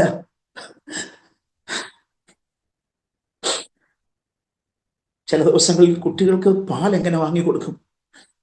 എൻ്റെ ഒരു കൊച്ചും എനിക്ക് ബിസ്ക്കറ്റ് വേണമെന്ന് പറഞ്ഞ് കരയുന്നു, ഒരു കൊച്ചും പാല് വേണമെന്ന് പറഞ്ഞ് കരയുന്നു. 2 പേർക്ക് ഒന്നും കൊടുക്കാതിരിക്കുമ്പോൾ ഒരു സിസ്റ്റർ പാലും ബിസ്ക്കറ്റും ഒരു 5-6 തേങ്ങയും ഒക്കെ ആയിട്ട് കൊണ്ടുവന്ന്, കത്തോലിക്ക സിസ്റ്റർ വീട്ടിൽ കൊണ്ടുവന്ന് വന്നിട്ട് ഫ്രണ്ടിൽ കൂടെ വരുമ്പോൾ ഞാൻ അവിടെ ഇരുന്ന് പ്രാർത്ഥിച്ചിരിക്കുക, ബ്രദറെ സിസ്റ്റർ എന്ത് ചെയ്യും? സിസ്റ്റർ അകത്തുണ്ട്. അകത്ത് പോയി അടുക്കളയിൽ സിസ്റ്ററിന്റെ കയ്യിൽ ഇത് കൊടുത്തേച്ചു. അവരതിന്റെ അടുക്കളയിൽ കൂടെ ഇറങ്ങിപ്പോയി. സിസ്റ്റർ ഇത് കൊണ്ടുവന്ന് എൻ്റെ മുമ്പിൽ വെച്ചിട്ട് പുള്ളിക്കാരത്തിൽ പൊട്ടിക്കരയുക. ഇങ്ങനെയുള്ള അവസ്ഥകളൊക്കെ ഉണ്ടായിട്ടുണ്ട്. ഇതാ എൻ്റെ കയ്യിൽ സ്വോത്രക്കാഴ്ചകൾ വരാൻ തുടങ്ങി, ആത്മാക്കൾ വരാൻ തുടങ്ങി, അവസ്ഥകൾ ആകെ മാറി. ഞാൻ കുട്ടിയെ, മൂത്തവനെ കൊണ്ടുപോയി ഡയറക്റ്റ് UKG ചേർത്ത്, 2ാമത്തവനെ LKG ചേർത്ത്. അങ്ങനെ കുഞ്ഞുങ്ങൾ പഠിച്ചു. ചുരുക്കി പറയട്ടെ, ദൈവം ഈ ദേശം എൻ്റെ കയ്യിൽ തന്നു. ഈ ദേശത്ത് അന്ന് എന്നെ ഇവിടുന്ന് നാട് വിട്ട് ഓടിക്കാൻ വേണ്ടി ആളുകൾ തുടങ്ങി. ഞാൻ പറഞ്ഞേട്ടെ, ആളുകൾ രക്ഷിക്കപ്പെടാൻ തുടങ്ങി. ഞങ്ങൾ ആരാധന ആരംഭിച്ചു, പ്രശ്നങ്ങളും അതുപോലെ തുടങ്ങി. പ്രശ്നങ്ങളും പ്രതികൂലങ്ങളും ഉണ്ടായി, മർദ്ദനമേൽക്കാനിടയായി, കേസുകളുണ്ടായി, പോലീസ് സ്റ്റേഷനിൽ കയറിയിറങ്ങേണ്ടി വന്നു. എന്നാൽ വില്ലിങ്ങാൻ ദൈവം സമ്മതിച്ചില്ല. കർത്താവ് പറഞ്ഞു, ഞാൻ നിന്റെ കൂടെ ഉണ്ടെന്ന് പറഞ്ഞില്ലേ. ആ കർത്താവ് കൂടെ ആയിരുന്നു, ഇന്നും കൂടെയുണ്ട്. ഞങ്ങൾക്കൊരു പ്രോപ്പർട്ടി വാങ്ങാൻ ഇവിടെയാക്കി. അത് ഒരു അത്ഭുത അത് മറ്റൊരവസരത്തിൽ ഞാൻ പറയാം. വാങ്ങിയ പ്രോപ്പർട്ടിയിൽ എനിക്ക് ദൈവദൂതന്മാർ പ്രത്യക്ഷപ്പെട്ടു. ഒരു നട്ടുച്ചയ്ക്ക് ഞങ്ങൾ ആലയം പണിയാൻ വേണ്ടിയിട്ട് ഒരുക്കിയ സ്ഥലത്ത് നട്ടുച്ചയ്ക്ക് ഉച്ചവെയിലിനെ കീറി മുറിച്ചുകൊണ്ട് സ്വർഗീയമായൊരു വെളിച്ചം ഇറങ്ങി. പതുക്കെ പതുക്കെ പതുക്കെ നിലത്ത് ടച്ച് ചെയ്യുന്നതിന് മുമ്പ് അതിന്റെ ഫോട്ടോ എടുത്തിട്ടുണ്ട്. ആ ഫോട്ടോ ഞാൻ അങ്ങനെ അയച്ച് തന്നിട്ടുണ്ട്.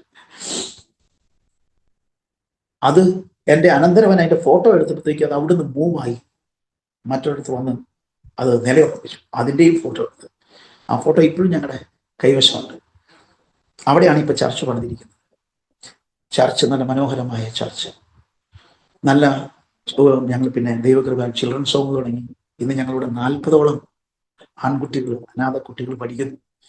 എല്ലാ കാര്യങ്ങളും നടത്തുവാൻ ദൈവം അത്ഭുതകരമായി സഹായിച്ചു. മാത്രമല്ല, കർണാടകയുടെ ഓരോ ജില്ലകളിലും മുക്കിലും മൂലയിലും പോയിട്ട് ഓൺലൈൻ പ്രയറുകൾ നടത്തുവാൻ, ഫാസ്റ്റിംഗ് പ്രയറുകൾ നടത്തുവാൻ, മീറ്റിങ്ങുകൾ നടത്തുവാൻ കർത്താവ് ഇടയാക്കി. മാത്രമല്ല, ദൈവകൃപയാൽ ചർച്ച് ഓഫ് ഗോഡിന്റെ വേൾഡ് മിഷൻ എന്നെ കർണാടക സ്റ്റേറ്റിന്റെ അൺറീച്ച്ഡ് പീപ്പിൾ ഗ്രൂപ്പിന്റെ മിഷൻ, സുവിശേഷം എത്തിയിട്ടില്ലാത്ത ജാതികളെ സുവിശേഷവൽക്കരിക്കുന്ന ഒരു മിഷൻ, UPG മിഷന്റെ സ്റ്റേറ്റ് കോർഡിനേറ്ററാക്കി നിയമിച്ചിരിക്കുന്നു. ഇതങ്ങനെ കർണാടകയുടെ നിയമം ഓടിക്കൊണ്ടിരിക്കുന്നു. ദൈവം അത്ഭുതകരമായി നടത്തുന്നു. ദൈവം വിശ്വസ്തൻ. ഞാൻ ഇറങ്ങിയപ്പോൾ അപ്പാ എവിടെ പോകും എന്ന് ചോദിച്ചപ്പോൾ ഞാനുണ്ടെന്ന് പറഞ്ഞവൻ വാഗ്ദത്തങ്ങളിൽ വിശ്വസ്തൻ. അവൻ ഇന്നും കൂടെ ഇരിക്കുന്നു. മറ്റൊരവസരത്തിൽ ഞാൻ വിശദമായിട്ട് മറ്റുള്ള കാര്യങ്ങൾ പറയാം. ദൈവം സഹായിക്കട്ടെ. വിശേഷാല് എന്നെ ഇൻട്രൊഡ്യൂസ് ചെയ്ത ഇത് എൻ്റെ ചേച്ചിയുടെ മരുമകൻ, ചേച്ചിയുടെ മകളുടെ ഭർത്താവ് വിൻസൻ എബ്രഹാം. ഞാൻ ഈ സമയത്ത് വിൻസൻ എബ്രഹാമിനോട് നന്ദി അറിയിക്കുന്നു. മാത്രമല്ല, എന്നെ ഈ ആരോമ TV-യിൽ ഇപ്രകാരം സാക്ഷ്യം പറയുവാൻ എനിക്കൊരു അവസരം ഒരുക്കി തന്ന പാസ്റ്റർ ഡാനിയൽ ജോനോടുള്ള നന്ദി ഞാൻ അറിയിക്കുകയാണ്. ഈ ആരോമ TV-യിലുള്ള എല്ലാ പ്രേക്ഷകരോടും എനിക്ക് പറയാനുള്ളൊരു കാര്യം, കർത്താവ് നമുക്ക് ദൂരസ്ഥനല്ല, അവൻ തൊട്ടടുത്തുണ്ട്. നമ്മൾ അറിയാതെ പോകുന്നത്, നമ്മൾ സുവിശേഷം കേൾക്കുമ്പോൾ, നമ്മൾ ആ സുവിശേഷം അറിയുമ്പോൾ നമ്മുടെ കണ്ണ് തുറക്കപ്പെടുന്നു. അപ്പോഴും നമ്മുടെ ചാരത്തുള്ള, നമ്മുടെ കൂടെയുള്ള നമ്മുടെ കർത്താവിനെ തിരിച്ചറിയുന്നത് എന്നുള്ളതാണ്. കർത്താവിൻ്റെ അതിപരിശുദ്ധമായ നാമം വാഴ്ത്തപ്പെടുമാറാകട്ടെ. ഒരു കാര്യം ഞാൻ പറയാം. മനുഷ്യൻ പാപം ചെയ്തപ്പോൾ അവൻ്റെ അകത്ത് ദൈവാത്മാവ് നഷ്ടപ്പെട്ടു. അങ്ങനെ നിത്യജീവൻ ഇല്ലാത്തവനായി തീർന്നു. ആ നിത്യജീവനായ പരിശുദ്ധാത്മാവിനെ നമ്മുടെ ഉള്ളിലേക്ക് പകർന്നു തരാൻ പാപം തടസ്സമായിരുന്നു. ദൈവ സാന്നിധ്യം അനുഭവിക്കുവാൻ പാപം തടസ്സമായിരുന്നു. ആ പാപത്തെ നീക്കാൻ മറ്റൊരു പോംവഴിയുമില്ലാത്തത് കൊണ്ട് നിത്യനരകത്തിലേക്ക് കുതിച്ചുകൊണ്ടിരിക്കുന്ന നമ്മളെ പാപത്തിന്റെ ചുഴിയിൽ നിന്ന് വല്ല വിധേനയും വിടുവിക്കണമെന്ന് ആഗ്രഹിച്ചുകൊണ്ട് നമ്മുടെ അരിമനാഥൻ സ്വർഗം വിട്ട് തന്നെത്താൻ ഒഴിച്ച് വേഷത്തിൽ മനുഷ്യനായി ഈ ഭൂമിയിൽ അവതരിച്ചു. നമുക്ക് വേണ്ടി നമ്മുടെ സകല പാപങ്ങളും ഏറ്റെടുത്തുകൊണ്ട് ക്രൂശിൽ മരിച്ച് തൻ്റെ രക്തം ചിന്തി നമ്മളെ ദൈവത്തിനു വേണ്ടി വിലയ്ക്ക് വാങ്ങി. അപ്പോസ്തലന്മാർ സുവിശേഷം പറഞ്ഞത് കേട്ടപ്പോൾ ജനം ചോദിച്ചു, യജമാനന്മാരെ, ഞങ്ങൾ എന്ത് ചെയ്യണം? അപ്പോൾ പത്രോസ് ഒരു കാര്യം പറഞ്ഞു, നിങ്ങളുടെ പാപപരിഹാരത്തിനായി നിങ്ങൾ മാനസാന്തരപ്പെട്ട് ദൈവത്തിലേക്ക് തിരിയുവിൻ, യേശുക്രിസ്തുവിന്റെ നാമത്തിൽ സ്നാനമേൽക്കുവിൻ, എന്നാൽ പരിശുദ്ധാത്മാവ് നിങ്ങൾക്ക് ലഭിക്കും. യേശുക്രിസ്തു പാപികളെ രക്ഷിക്കുന്നു, രോഗികളെ സൗഖ്യമാക്കുന്നു, പരിശുദ്ധാത്മാവിനെ നൽകുന്നു.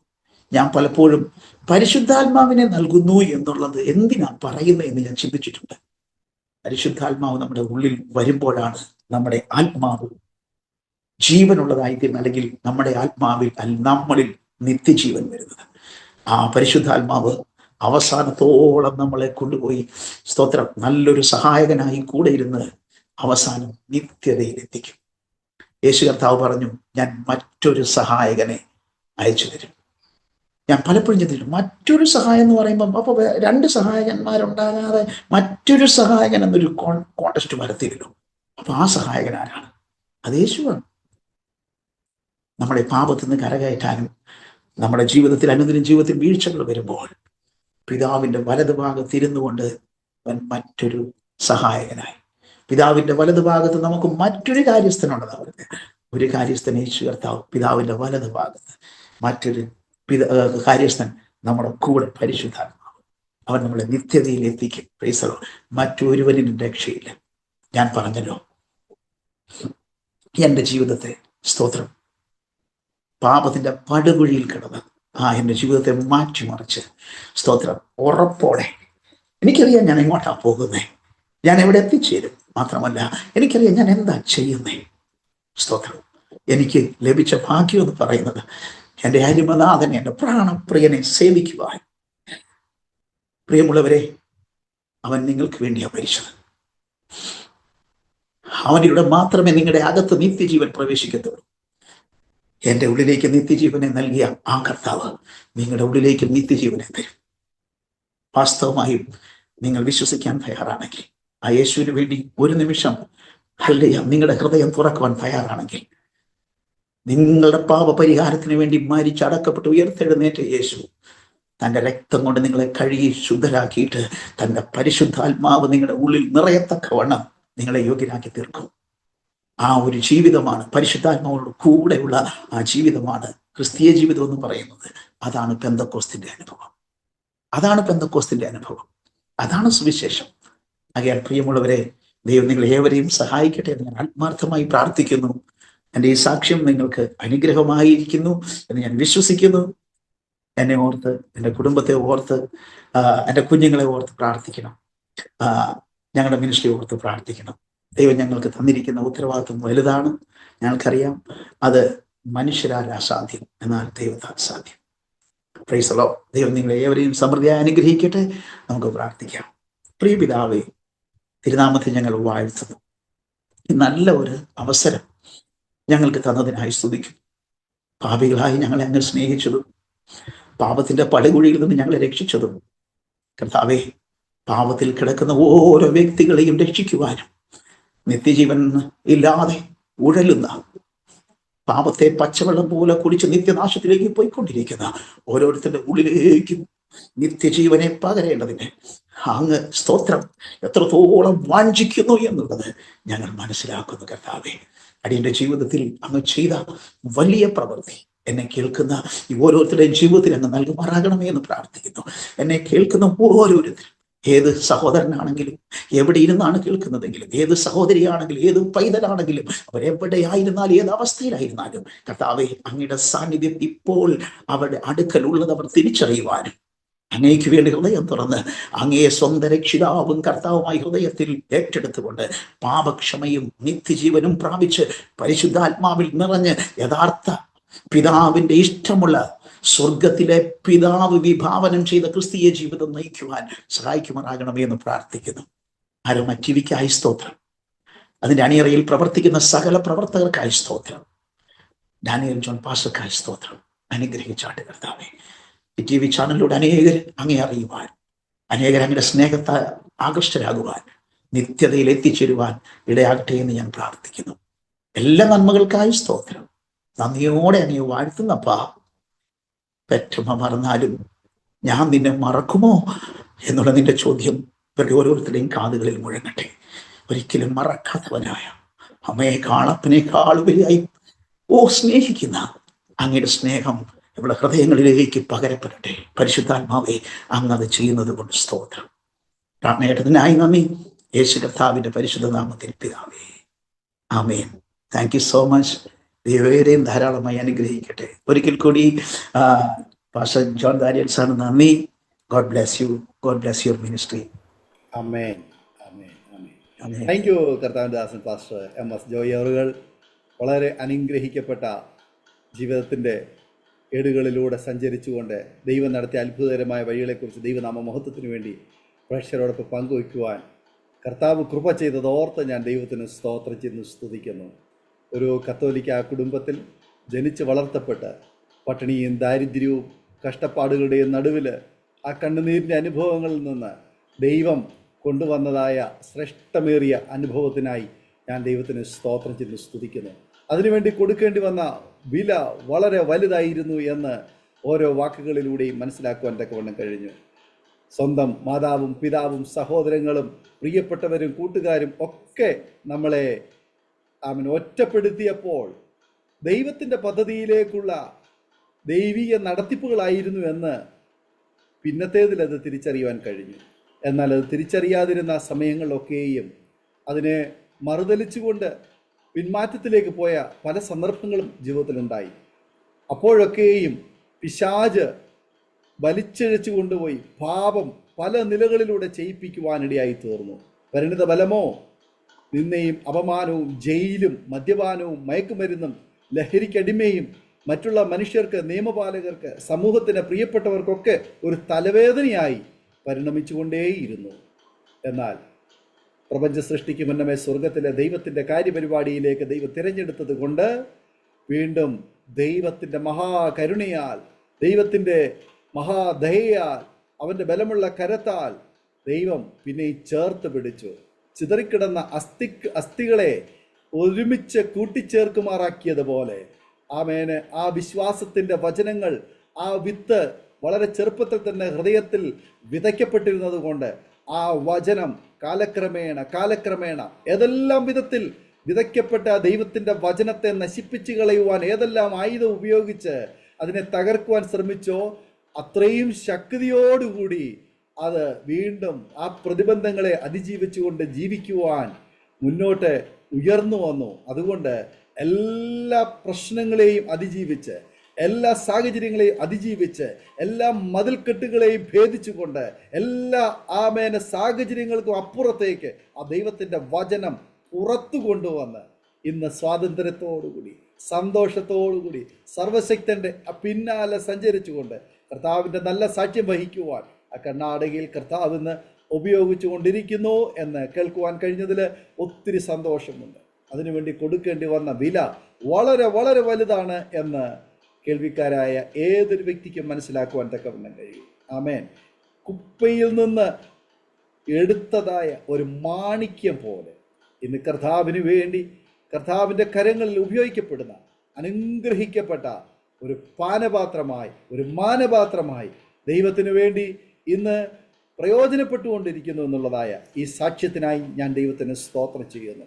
എത്രയോ പ്രിയപ്പെട്ടവർ നമ്മുടെ സമൂഹത്തിൽ ദൈവവചനം വായിച്ചവർ, ദൈവവചനം കേട്ടവർ, ദൈവശബ്ദം കേട്ടവർ, അതിനേക്കാൾ ഉപരിയായി അപ്പൻ്റെയും അമ്മയുടെയും സഹോദരങ്ങളുടെയും സുഹൃത്തുക്കളുടെയും പ്രിയപ്പെട്ടവരുടെയും വാക്കുകൾക്ക് വില കൽപ്പിച്ച് അവരൊക്കെയും ഏതോ അനുഭവത്തിൽ ചെന്ന് വല്ലാത്ത കുരുക്കിൽ കുടുങ്ങിക്കിടക്കുമ്പോൾ അതിനേക്കാൾ ഉപരിയായി പ്രാണപ്രിയൻ്റെ വാക്കുകൾ കേട്ടിട്ട് ആ പ്രാണപ്രിയൻ്റെ വാക്കിനു വേണ്ടി ചെവി കൊടുക്കുവാൻ തയ്യാറായപ്പോൾ ഇന്ന് ആ അപ്പനും അമ്മയും സഹോദരങ്ങളും അവരെല്ലാവരും ആമേൻ ഈ കർത്താവിൻ്റെ മക്കളായി തീരുവാൻ, അനുഗ്രഹിക്കപ്പെട്ട ഒരു ക്രിസ്തീയ ജീവിതം നയിക്കുവാൻ ഈ കുടുംബത്തെ ദൈവം ഒരുക്കിയെടുക്കുവാനിടയായി തീർന്നു. സ്തോത്രം. ഇത്ര അനുഗ്രഹിക്കപ്പെട്ട ഈ സാക്ഷ്യം പറയുവാൻ കർത്തദാസനെ ദൈവം ബലപ്പെടുത്തിയതോർത്ത് ഞാൻ ദൈവത്തിന് സ്തോത്രം ചെയ്യുന്നു. പ്രേക്ഷകരെ, നിങ്ങൾക്ക് ഈ ജീവിതാനുഭവം സാക്ഷ്യം വലിയ ഒരു സ്വാധീനം നിങ്ങളുടെ കുടുംബത്തിൽ, നിങ്ങളുടെ ജീവിതത്തിൽ, വ്യക്തിപരമായ ജീവിതത്തിൽ ചെലുത്തിയിട്ടുണ്ടാവും എന്ന് ഞാൻ പൂർണ്ണമായി വിശ്വസിക്കുകയാണ്. വളരെ അനുഗ്രഹിക്കപ്പെട്ട നിലയിൽ കർത്താവിന് വേണ്ടി സാക്ഷ്യം വഹിക്കുവാൻ ഈ ദൈവവൃത്തിനെ ഇന്ന് ഉപയോഗിച്ചുകൊണ്ടിരിക്കുന്നല്ലോ. ഒരു മലയാളം മീഡിയത്തിൽ പഠിച്ചിട്ടില്ല, കന്നഡ മീഡിയത്തിൽ പഠിച്ച് തൻ്റെ ജീവിതം തുടരുവാനിടയായി തീർന്നു. വീട്ടിലിരുന്ന് മലയാളം എഴുതുവാനും വായിക്കുവാനും പഠിച്ചു. ഇന്ന് വളരെ അനുഗ്രഹിക്കപ്പെട്ട നിലയിൽ മലയാളത്തിൽ നമ്മോട് സംസാരിക്കുവാൻ കർത്താവ് കൃപ ചെയ്തു. കന്നഡക്കാരുടെ ഇടയിൽ കർത്താവിൻ്റെ വേല ചെയ്യുമ്പോൾ തന്നെ കർത്താവ് അയക്കുന്നിടത്തൊക്കെയും കർത്താവിനെ സാക്ഷ്യം വഹിപ്പാൻ ദൈവവൃത്തിനെ ഉപയോഗിച്ചുകൊണ്ടിരിക്കുന്നു. പ്രേക്ഷകരെ, നിങ്ങളുടെ ജീവിതത്തിൽ ഈ സാക്ഷ്യം എത്രത്തോളം അനുഗ്രഹമായി തീർന്നു എന്ന് അറിയുന്നതിൽ ഞങ്ങൾക്ക് വളരെ സന്തോഷമുണ്ട്. ഈ ദേവദാസനെയും കുടുംബത്തെയും നമ്മുടെ പ്രാർത്ഥനകളിൽ ഓർക്കാം. അപ്പോൾ തന്നെ നിങ്ങളുടെ വലിയൊരു അഭിപ്രായങ്ങളും നിർദ്ദേശങ്ങളും കമൻറ്റ് ബോക്സിൽ രേഖപ്പെടുത്താം. നിങ്ങൾക്കൊരു പ്രാർത്ഥനാ വിഷയമുണ്ടെങ്കിൽ സ്ക്രീനിൽ കാണുന്ന വാട്സപ്പ് നമ്പറിൽ ഞങ്ങളെ വിവരങ്ങൾ അറിയിക്കാം. അരോമാറ്റിയുടെ പ്രേക്ഷകർക്ക് വേണ്ടി എല്ലാ തിങ്കളാഴ്ചയും രാത്രി 9 മണി മുതൽ ഞങ്ങൾ ഓൺലൈനിൽ പ്രാർത്ഥനാ കൂട്ടായ്മ നടത്തി വരുന്നു. നിങ്ങൾക്കും അതിൽ പങ്കാളികളായി. അടുത്ത അനുഗ്രഹിക്കപ്പെട്ട സാക്ഷ്യം വചനചിന്തയുമായി വീണ്ടും കൂടി കാണുമ്പോഴേയും എല്ലാ പ്രിയപ്പെട്ടവർക്കും good bye. God bless you all. ഓർമ്മയുടെ മനോരഥത്തിൽ മായാത്ത ഓർമ്മയ്ക്കായി അരോമ മാട്രിമോണിയിൽ നിന്നും ജീവിത പങ്കാളിയെ കണ്ടെത്തൂ. നിങ്ങൾ ഒരു ക്രിസ്തീയ ജീവിത പങ്കാളിയെ അന്വേഷിക്കുകയാണോ? അതോ മക്കൾക്ക് അനുയോജ്യമായ ഒരു തക്ക തുണയ്ക്ക് വേണ്ടി പ്രാർത്ഥിക്കുന്ന വ്യക്തിയാണോ? എങ്കിൽ അരോമ മാട്രിമോണി നിങ്ങൾക്ക് വേണ്ടിയാണ്. ഇന്നു തന്നെ സൗജന്യമായി രജിസ്റ്റർ ചെയ്യൂ. അരോമ മാട്രിമോണിയുടെ പ്രത്യേകതകൾ: രജിസ്ട്രേഷൻ തികച്ചും സൗജന്യം. ലോകത്തെവിടെയുമുള്ള അനുയോജ്യമായ ക്രിസ്തീയ ജീവിത പങ്കാളിയെ തിരഞ്ഞെടുക്കാം. വിവാഹം നടക്കുന്നതുവരെ സർവീസ് ലഭിക്കുന്നു. ഏറ്റവും ചെറിയ പാക്കേജുകളും തിരഞ്ഞെടുക്കാം. അരോമ മാട്രിമോണി നിങ്ങൾക്കായി ഒരുക്കുന്നു വിവാഹം പരമാനന്ദം. Email aroma matrimony2020@gmail.com